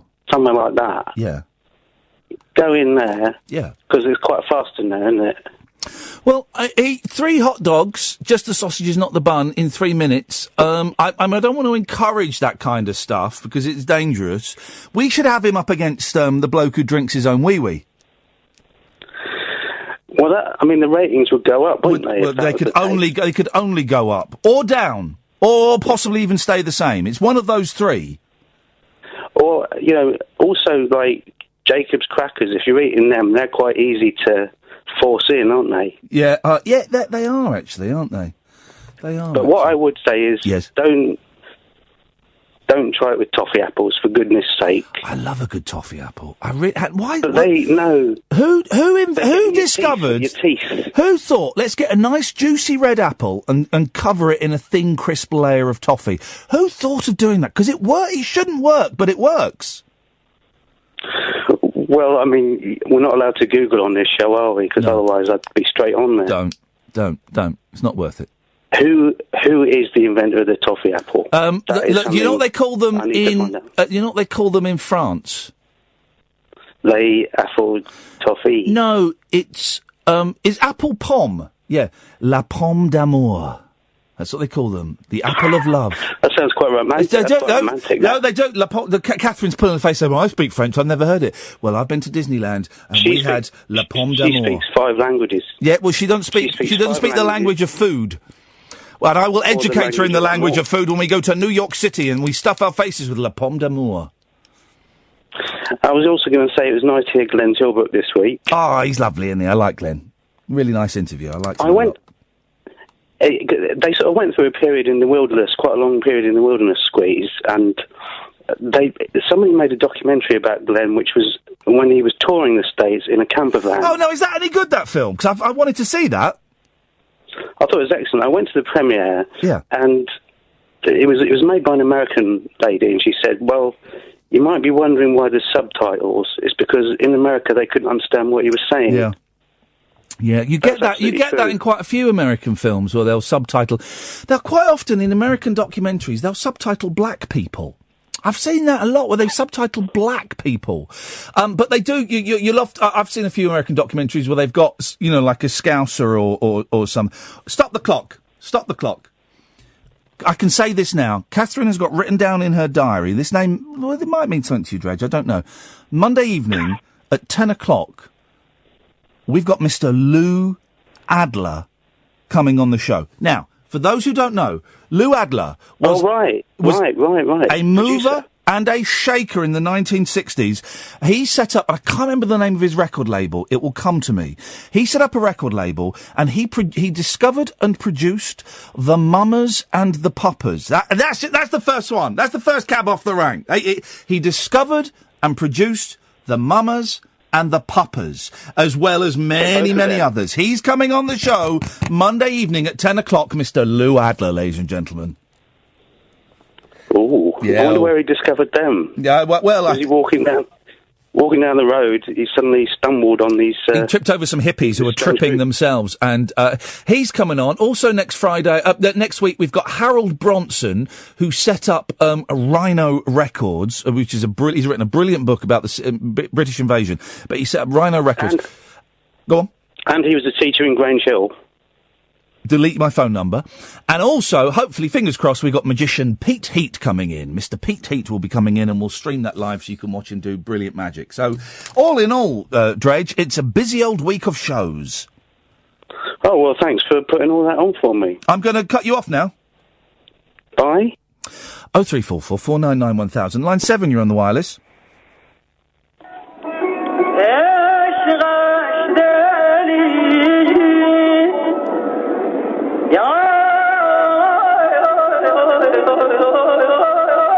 What do they call this music? Ghazal? Is that? I don't know how it's pronounced. Probably a ghazal or something. I like this.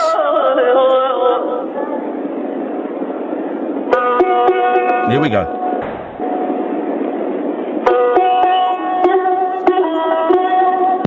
Oh, you could have played more of that. I like that. You could have had more of that. I'll tell you what that reminds me of, even though it is... so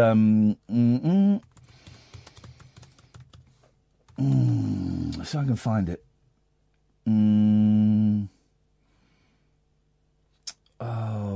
is it? I'm going to find it. Hang on a minute. It's going to be... It's not going to be worth it, but it's... Let's try. Is this it? Here we go. Here we go, guys. Here we go. This is a great song. Oh. मेरे गीत सारे हैं जलवे तुम्हारे जो मैंने सवारे तुम्हारे लिए. Here's what I'm going to do, as well as learning yodeling. तुम्हारी अदा I'm going to learn Annie's song in Hindi. That's what we're going to do. जो दिल को लुभाए उन्हें हम सजाए तुम्हारे लिए मोहब्बत की यादें. Well, beautiful stuff. Let's go to line 2. 2, you're on the wireless. Hello. Hello. Hello. Hello. Who's that? Who's that? Who's that? That's Ed. What do you mean, who's that? Is it Ed? Do I sound like Ed? Ian, I've got an idea for you. Go talk about it. Go talk about amazing. Got gold idea. Go on. Gold dust, get with the cat. Please, it's gold dust. Trust me. It's amazing. Okay. Here we go. Hello, cat. Cat. Well, this is Ian. What are you doing? No, Ian, please, I'll speak to you. I've got an idea. Okay. You put me on prepaid or something. Pre-fade? What the hell? When did he start becoming the producer? I've not got the option to put you on pre-fade. You're on the air. Sorry, I just got an idea. Amazing gold. Go on, do it. Do it now. Do gold now. Find up radio stations. I find radio say they react to someone who can't speak properly. If you tell people to turn down, listen to me. What drugs have they given you tonight? You're rambling like a speed demon. I've got a cold. I've got a cold cough. Oh. My bun's been playing like a Gatling gun. Uh-oh. So what's the gold you've got? Give us the gold, Jerry. I want gold. Give us the gold. To see how the stations disable people's speech problems. Yes. This is how good you are. Yes. With speech problems. Get some good publicity. Yes. Speech bubbles. Speech bubbles. Black bombs. Black bombs. Anyone? Speech problems. Yes. Speech problems. Yeah. Speech. Speech. Speech. Speech. Speech. Speech. Now. Hello. I'm platform 4. I stand here before you today. Like, say, Rock Lobster, brilliant song. Rock Lobster, what do you reckon? You want to phone up other radio stations and see if they let you on? Yeah, see what the reaction is. I bet what they'll do is they'll politely say, well, listen, we've got your number. We may possibly give you a call back, and then they will never call you back. They call me off. Saying that, sorry, you got no callers. Got no space for you tonight. Call me off, no calls in the police station. And they call me off. Saying they say they're full of callers. There was nothing next door, pal. Yeah. It's bullshit. LBC, London Bills, Bulk Corporation. Oh, I agree about LBC, brother. You don't need to tell me about that. Well, Jerry, it's an idea. You give me so much to talk to. So leave me in my boredom. Okay, this boring life in this place. You give me an escapism, and I thank you for it, Catherine. You sound really frantic tonight, Jerry, more so than usual. Yeah, I've got a cold. I had a bit of 118 all day, you see. Okay. All right, Jerry. Well, calm down. Breathe. I love you all, Rock Lobster. All right. I'm going to cut you off now, Jerry. Okay, take care. Ta-ta. Let's go to line 1. 1, you're on the wireless. Hello? Hello? Yes? Hello? Yes, you're on the air. Oh, sorry, there was some playback. Yeah, I just want to say thank you, because it's been great listening tonight. I was driving home, and I've even taken a detour away from my home to park up. Hey! You guys. Well, beautiful. Thank you. Yeah. Thank you, friend. That means a lot to me. Thanks. I've done that. I've done that when I've enjoyed radio shows, so thank you very much. It's I'm currently parked up in looks like some sort of dodgy car park. Oh, bit of dogging. To you guys eating a probably. I've got a couple of cars driving past giving me the eyeball.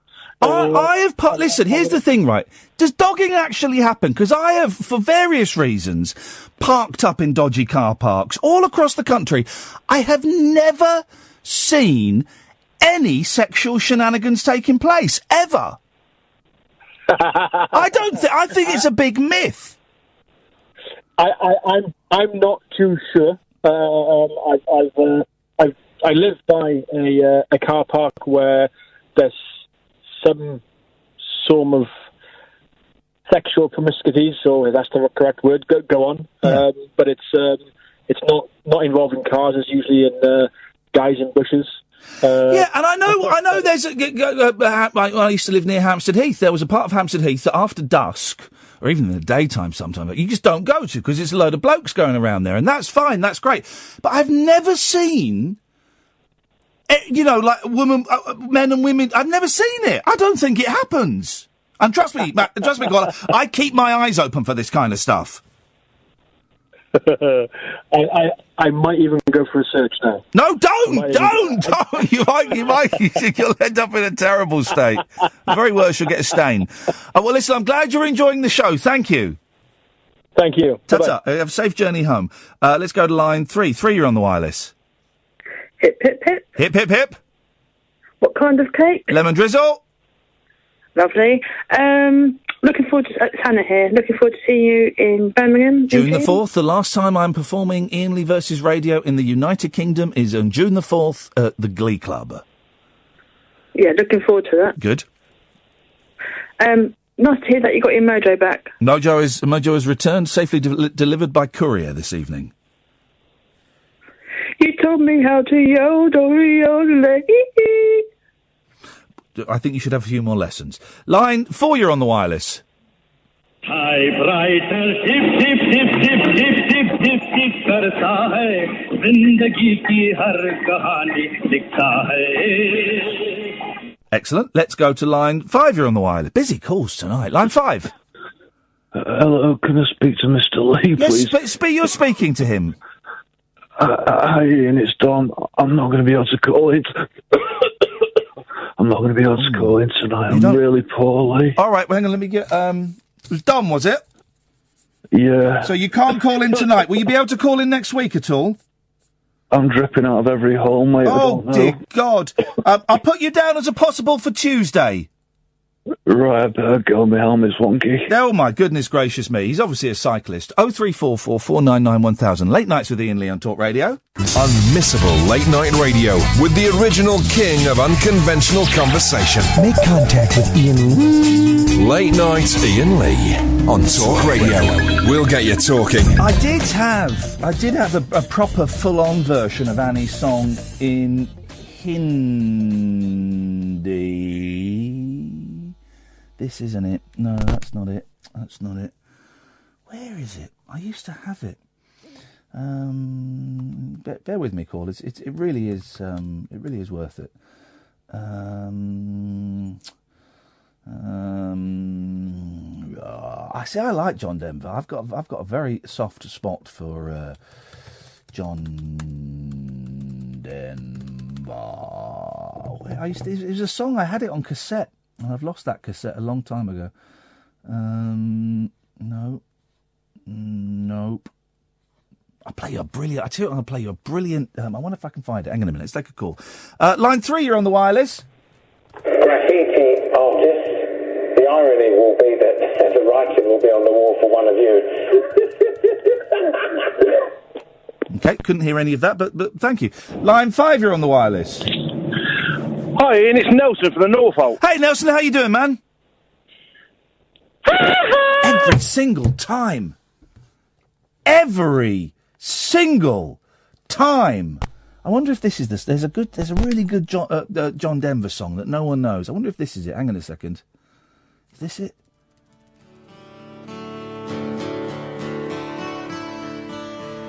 This is great.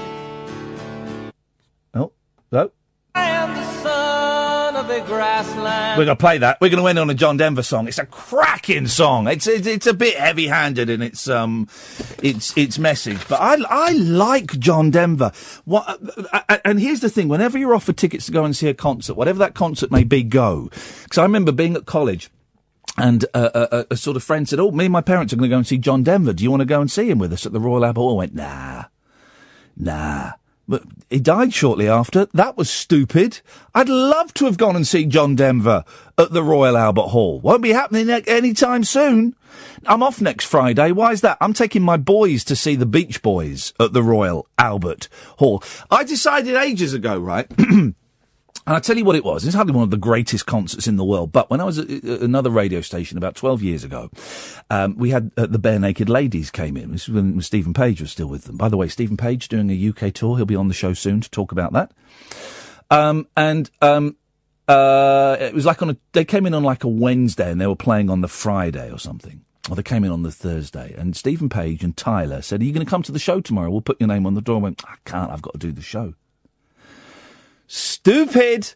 And several years later, looking back on that, I thought, right, if there is an opportunity to go and see a concert, or now I've got kids, if there is an opportunity for me to take my kids to a concert over work, I'm going to take my kids to see the concert over work. I'm going to do it, because when we get older, they won't say to me, "Hey, Dad, do you remember that Friday that you worked?" They'll say, "Hey, Dad, do you remember when we were kids and you took us to see the Beach Boys and we had terrible, terrible seats and we left early because it was too long, but wasn't it good? I mean, I've still got that T-shirt somewhere you bought me." That's what they're going to say. That's what they're going to say.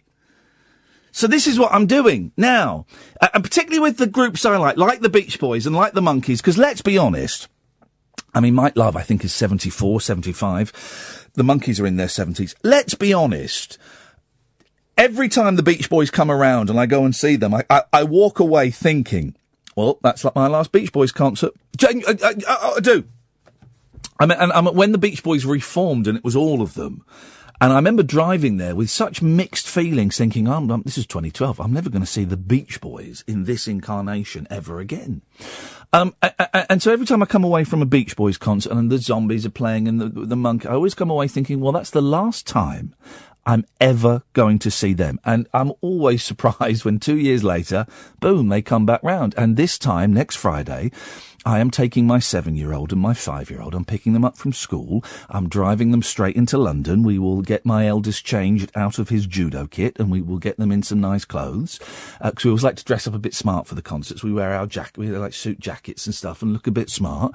And we'll go and find somewhere nice to eat by the Royal Albert Hall. And we will go. And we've got terrible seats because it was a real last minute thing.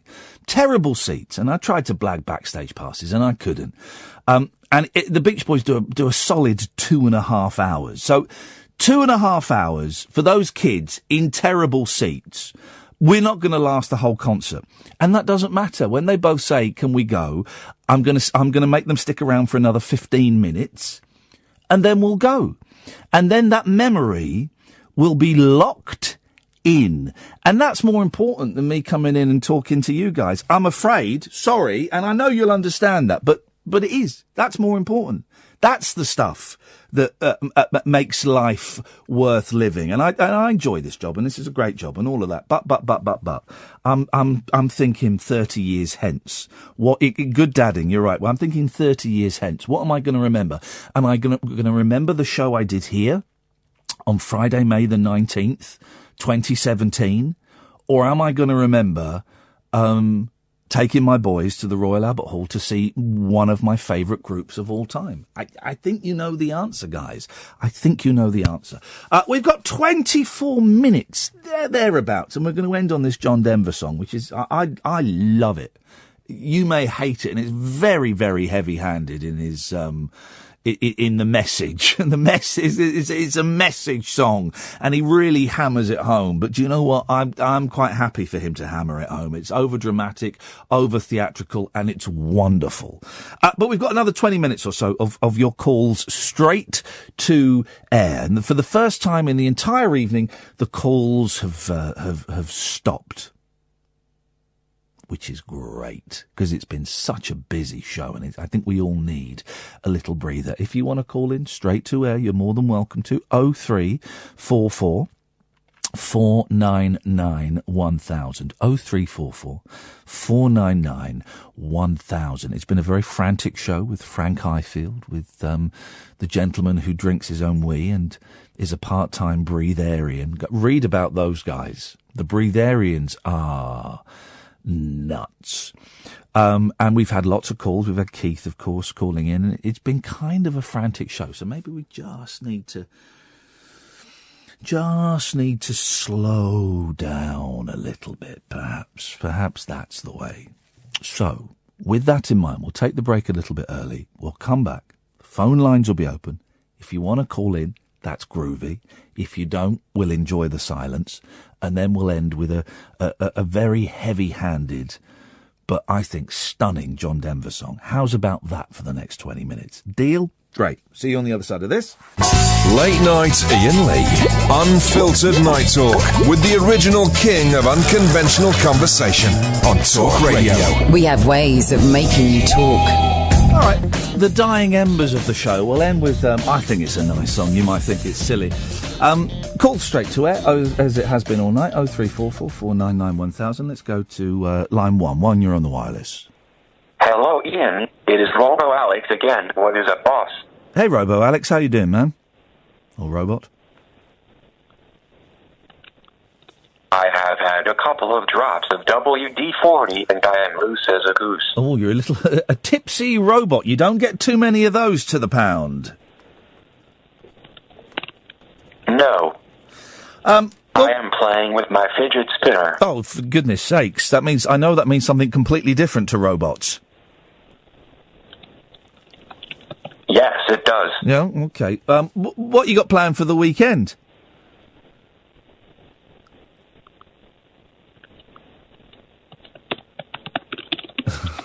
Watching James Bond. And which James Bond are you going to be 007. Yes, I know.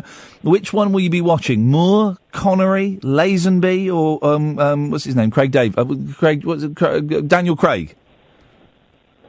Octopussy. Thank you very much indeed, as expected. Line 2, you're on the wireless. Hello, Ian. It's another robot. Is this a soundboard? No, it's not. No, I just got in the speaker, on speaker. Oh, I thought someone was playing clips to me. It sounded a bit funny, but it's on speakerphone, is it? Yeah. Okay, yeah. Okay. It's Nigel. Yes? Hi. I just wanted to let you know I got my first daytime show tomorrow. Hey, beautiful! I'm on from 3 till 6 tomorrow afternoon. 3 till 6? I think I'm going to be... I think I'm going to be your direct competition in a few weeks when I get my show on Virgin. No, that ain't no joke. I'm getting my show on Virgin soon. Really? Oh, it's only for a few weeks, only for a few Saturdays, and it's all playlist stuff, guys. I won't be choosing the songs, but boy, oh boy, the banter in between this. I don't know how to do music radio, so I'm going to find it quite tough. Yeah, well, it's going to be... I'm just standing in for somebody for a couple of weeks. Beautiful. But that's fantastic. It's a rack and roll, what we call rack and roll show. Rack and roll. Rack and roll. No, rap. Rap and roll. Rack and roll. Rats and rolls. Rack and roll. What does rack and roll mean? Basically, stack 'em and rack 'em. Stack 'em and rack... I don't know what you're saying. I don't understand. Honestly, I don't speak radio. Basically, short links and play the music. Yeah, get in there, fella. I think that's what my Saturday show will be. I don't have no idea what they want from me, but well, that's good for you. So yeah, and then next week on my show, I've got a Emmerdale special. I don't know how to respond to that. I was down at a Princess Trust charity event last weekend. Oh, yeah. It was a celebrity football and then cricket match on the Sunday. Yeah. And I got to interview the cast and then on the show next week... Melandra Burrows. Interviews. Did you get to speak to Melandra Burrows? No. She's good, I like her. who was Sam Dingle, I got to speak to. Yeah. And also the legend that is Eric Pollard. 32 years is he on still? the show. Is he still? I thought he died. No, still on the show. 32 Who was that years. fox? Who was the foxy woman who used to wear jodhpurs? The with the eyes. I don't know. I don't really, to be honest, I don't really get a chance to watch it. Ow, well, you don't give your silly sausage. Let's go to line 3. 3, you're on the wireless. Iain Lee. Yes? It's Jonathan. Not racist, Jonathan, unfortunately. Oh, well, I'm the best Jonathan you've got right now. Well... Maybe we should just deal with that right now, right? Well, I don't know if you're the best that we've got. I'm empirically the best. You've got no other Jonathans right now. Have you been smoking crack cocaine this evening? I've been drinking alcohol. There we go. Here we go. It's going to be a boring call, I'm afraid, Ian. Well, it's not going to be boring. Okay, no. What's been happening tonight? Unfortunately, I've not been able to listen. Well, you'll have to use the excellent Listen Again facilities. Okay, right. I mean, again, in London's Grand King's Cross, where Google's HQ is. You are going to get destroyed there, boy. You are going to get destroyed. No, I'm ready for this. For what? For wandering around King's Cross with that sweet face? Look, I've got a brilliant face. I'm ready. I've been to a stag do tonight. I'm ready for this. Okay, you got a flexible mouth? Yeah. Beautiful. Then you're... It's a Friday night. Yep. Okay, that's great. Well, then you carry on wandering around King's Cross. Right. I just want to say that I love this show, and He's doing drunk talk. I just want to say, and I'm not drunk, I love this effing show so much. I mean, this effing show. Honest, come here. Come here, talk radio. Give me a hug. I love this show. Drunks. Man alive. This dog and lamb story. This is what I wanted to talk about. The dog. You know, we talked about the dog and lamb yesterday. Not a pub. It's I'm very suspicious. There's a big thing in the Mail about it now. £1,000 reward to find missing Bella and Blake. This is this inter-species relationship.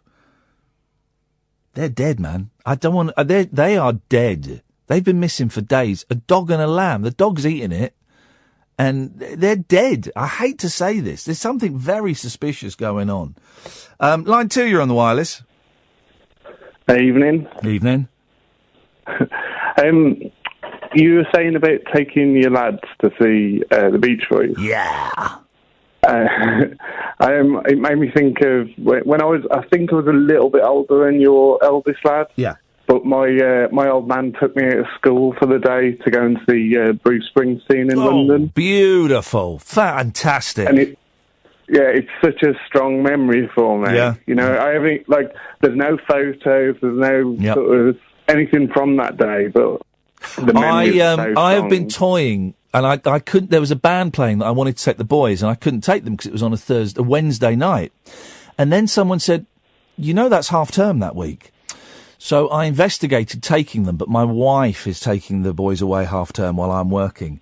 The band that I would have taken them to see, Kiss, and they would have loved every second of the over-the-top, pompous, firework, blood-spitting nonsense. But I bet Springsteen as a kid was great. Yeah, it was amazing. Like I say, it was like he came and woke me up early and was like, "Don't bother putting your school uniform on. Go and get a different change of clothes." And I was kind of like half asleep going, "What's going on?" He's like, "Don't worry about it. Get in the car." And took me down to London. And yeah, such a nice memory to have. That's what it's all about, man. That is that when we're on our deathbeds, that is what it's about. Hey, Mark, thank you for the Kaufman badge as well.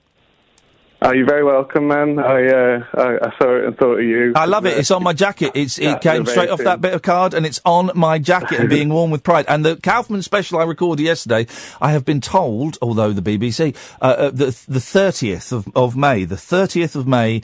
I think it goes out like 3 or 4 o'clock. I'll find out and I'll tweet it. But me talking about Andy Kaufman to Matthew Parris, of all people. Wow. And I convinced him. We convinced him by the end that he was a genius. We convinced him. He loved it. He watched loads of Kaufman as research. He's never heard of the fella.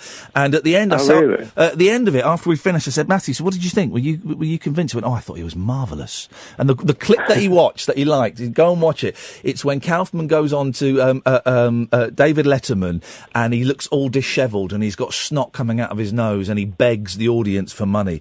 And that was what swung it for him, where Matthew Parris went, I thought it was marvellous. He's a genius. Mark, thank you, mate. Glad you liked it, man. No, you're very kind. Thank you very much indeed. Yes, line 3, you're on the wireless. You've got 10 minutes left of the show. How is the best way to spend the last day of your job off? The last day of your job off? Yep, your last day. Yeah, okay. Line 4, you're on the wireless. The Indians send signals from the rocks above the paths. The cowboys take position in the bushes and the grass. The squirrel's with a couple, she is tied against a tree. She doesn't mind the language, it's a beating she don't need. She lets us to the horses when the corporal is asleep. And he waits to find a fire, dead and arrows in his hat. And Davy Crockett rides around and says, it's called for cats, it's called for cats. Oh, for cats. The Sweeney's doing 90 because they've got nowhere to go. They catch a gang of villains in a shit up at a throw. They're counting at the fathers when the handcuffs lock again. Internet at once will do numbers on their names. It's funny how their missus always looks the bleeding same. And meanwhile at the station there's a couple of likely lads who swear that Arch father and they're very cool for cats, they're cool for cats. Cool for cats. Thank you. That was a great call to end on. What a great and we are going to end on. I could have let him go on, but I'm tired. I'm done. I'm spent. Oh, well, we'll end with this. It's a heavy-handed John Denver message song, but I love it. And I can't remember why we're talking about John Denver, but we did, so we're going to play it. Podcasts for tonight will be out on Monday. Don't forget 25 calls. Look at that, 25 calls. Some shows I know don't even get any. 25 calls. Don't forget to download The Rabbit Hole. There's a new one that came out. I think you will enjoy. Enjoy this. Some of you will hate it, but what's the beauty of it? I am the son of a grassland farmer, western Oklahoma, 1943. I always felt grateful to live in the land of the free. I gave up my father to South Korea, the mind of my brother to Vietnam. Now there's a banker who says I must give up my land. There are 4 generations of blood in this topsoil, 4 generations of love on this farm. Before I give up, I would gladly give up my right arm. What are we making weapons for? Why keep on feeding the war machine? We take it right out of the mouths of our babies, take it away from the hands of the poor. Tell me, what are we making weapons for?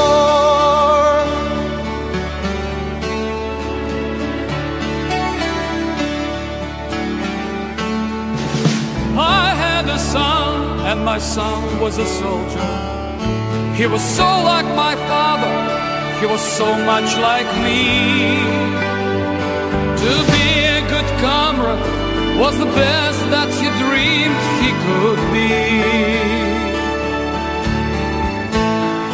He gave up his future to revolution, his life to a battle that just can't be won. All this is not living, to live at the point of a gun. I remember the night of Leningrad, the sound of the dime, the cut of the cord. I remember the moments I prayed I would never grow old. What are we making weapons for? Why keep on feeding the war machine? We take it right out of the mouths of our babies, take it away from the hands of the poor. Tell me, what are we making weapons for?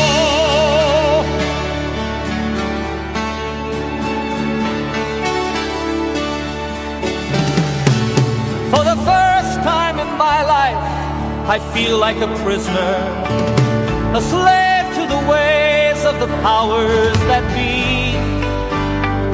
And I fear for my children as I fear for the future I see. Tell me, how can it be we're still fighting each other? What does it take for people to learn? If our song is not sung as a chorus, we surely will burn. What are we making weapons for? Why keep on feeding the war machine? We take it right out of the mouths of our babies, take it away from the hands of the poor. Tell me, what are we making weapons for? You have me forgotten all the lives that were given, all the vows that were taken. Say never again. Say never again. Now for the first time, this could be the last time. If peace is our vision, let us begin. You have me forgotten all the lives that were given, all the vows that were taken. Say never again. Now for the first time, this could be the last time. If peace is our vision, let us begin. Let us begin.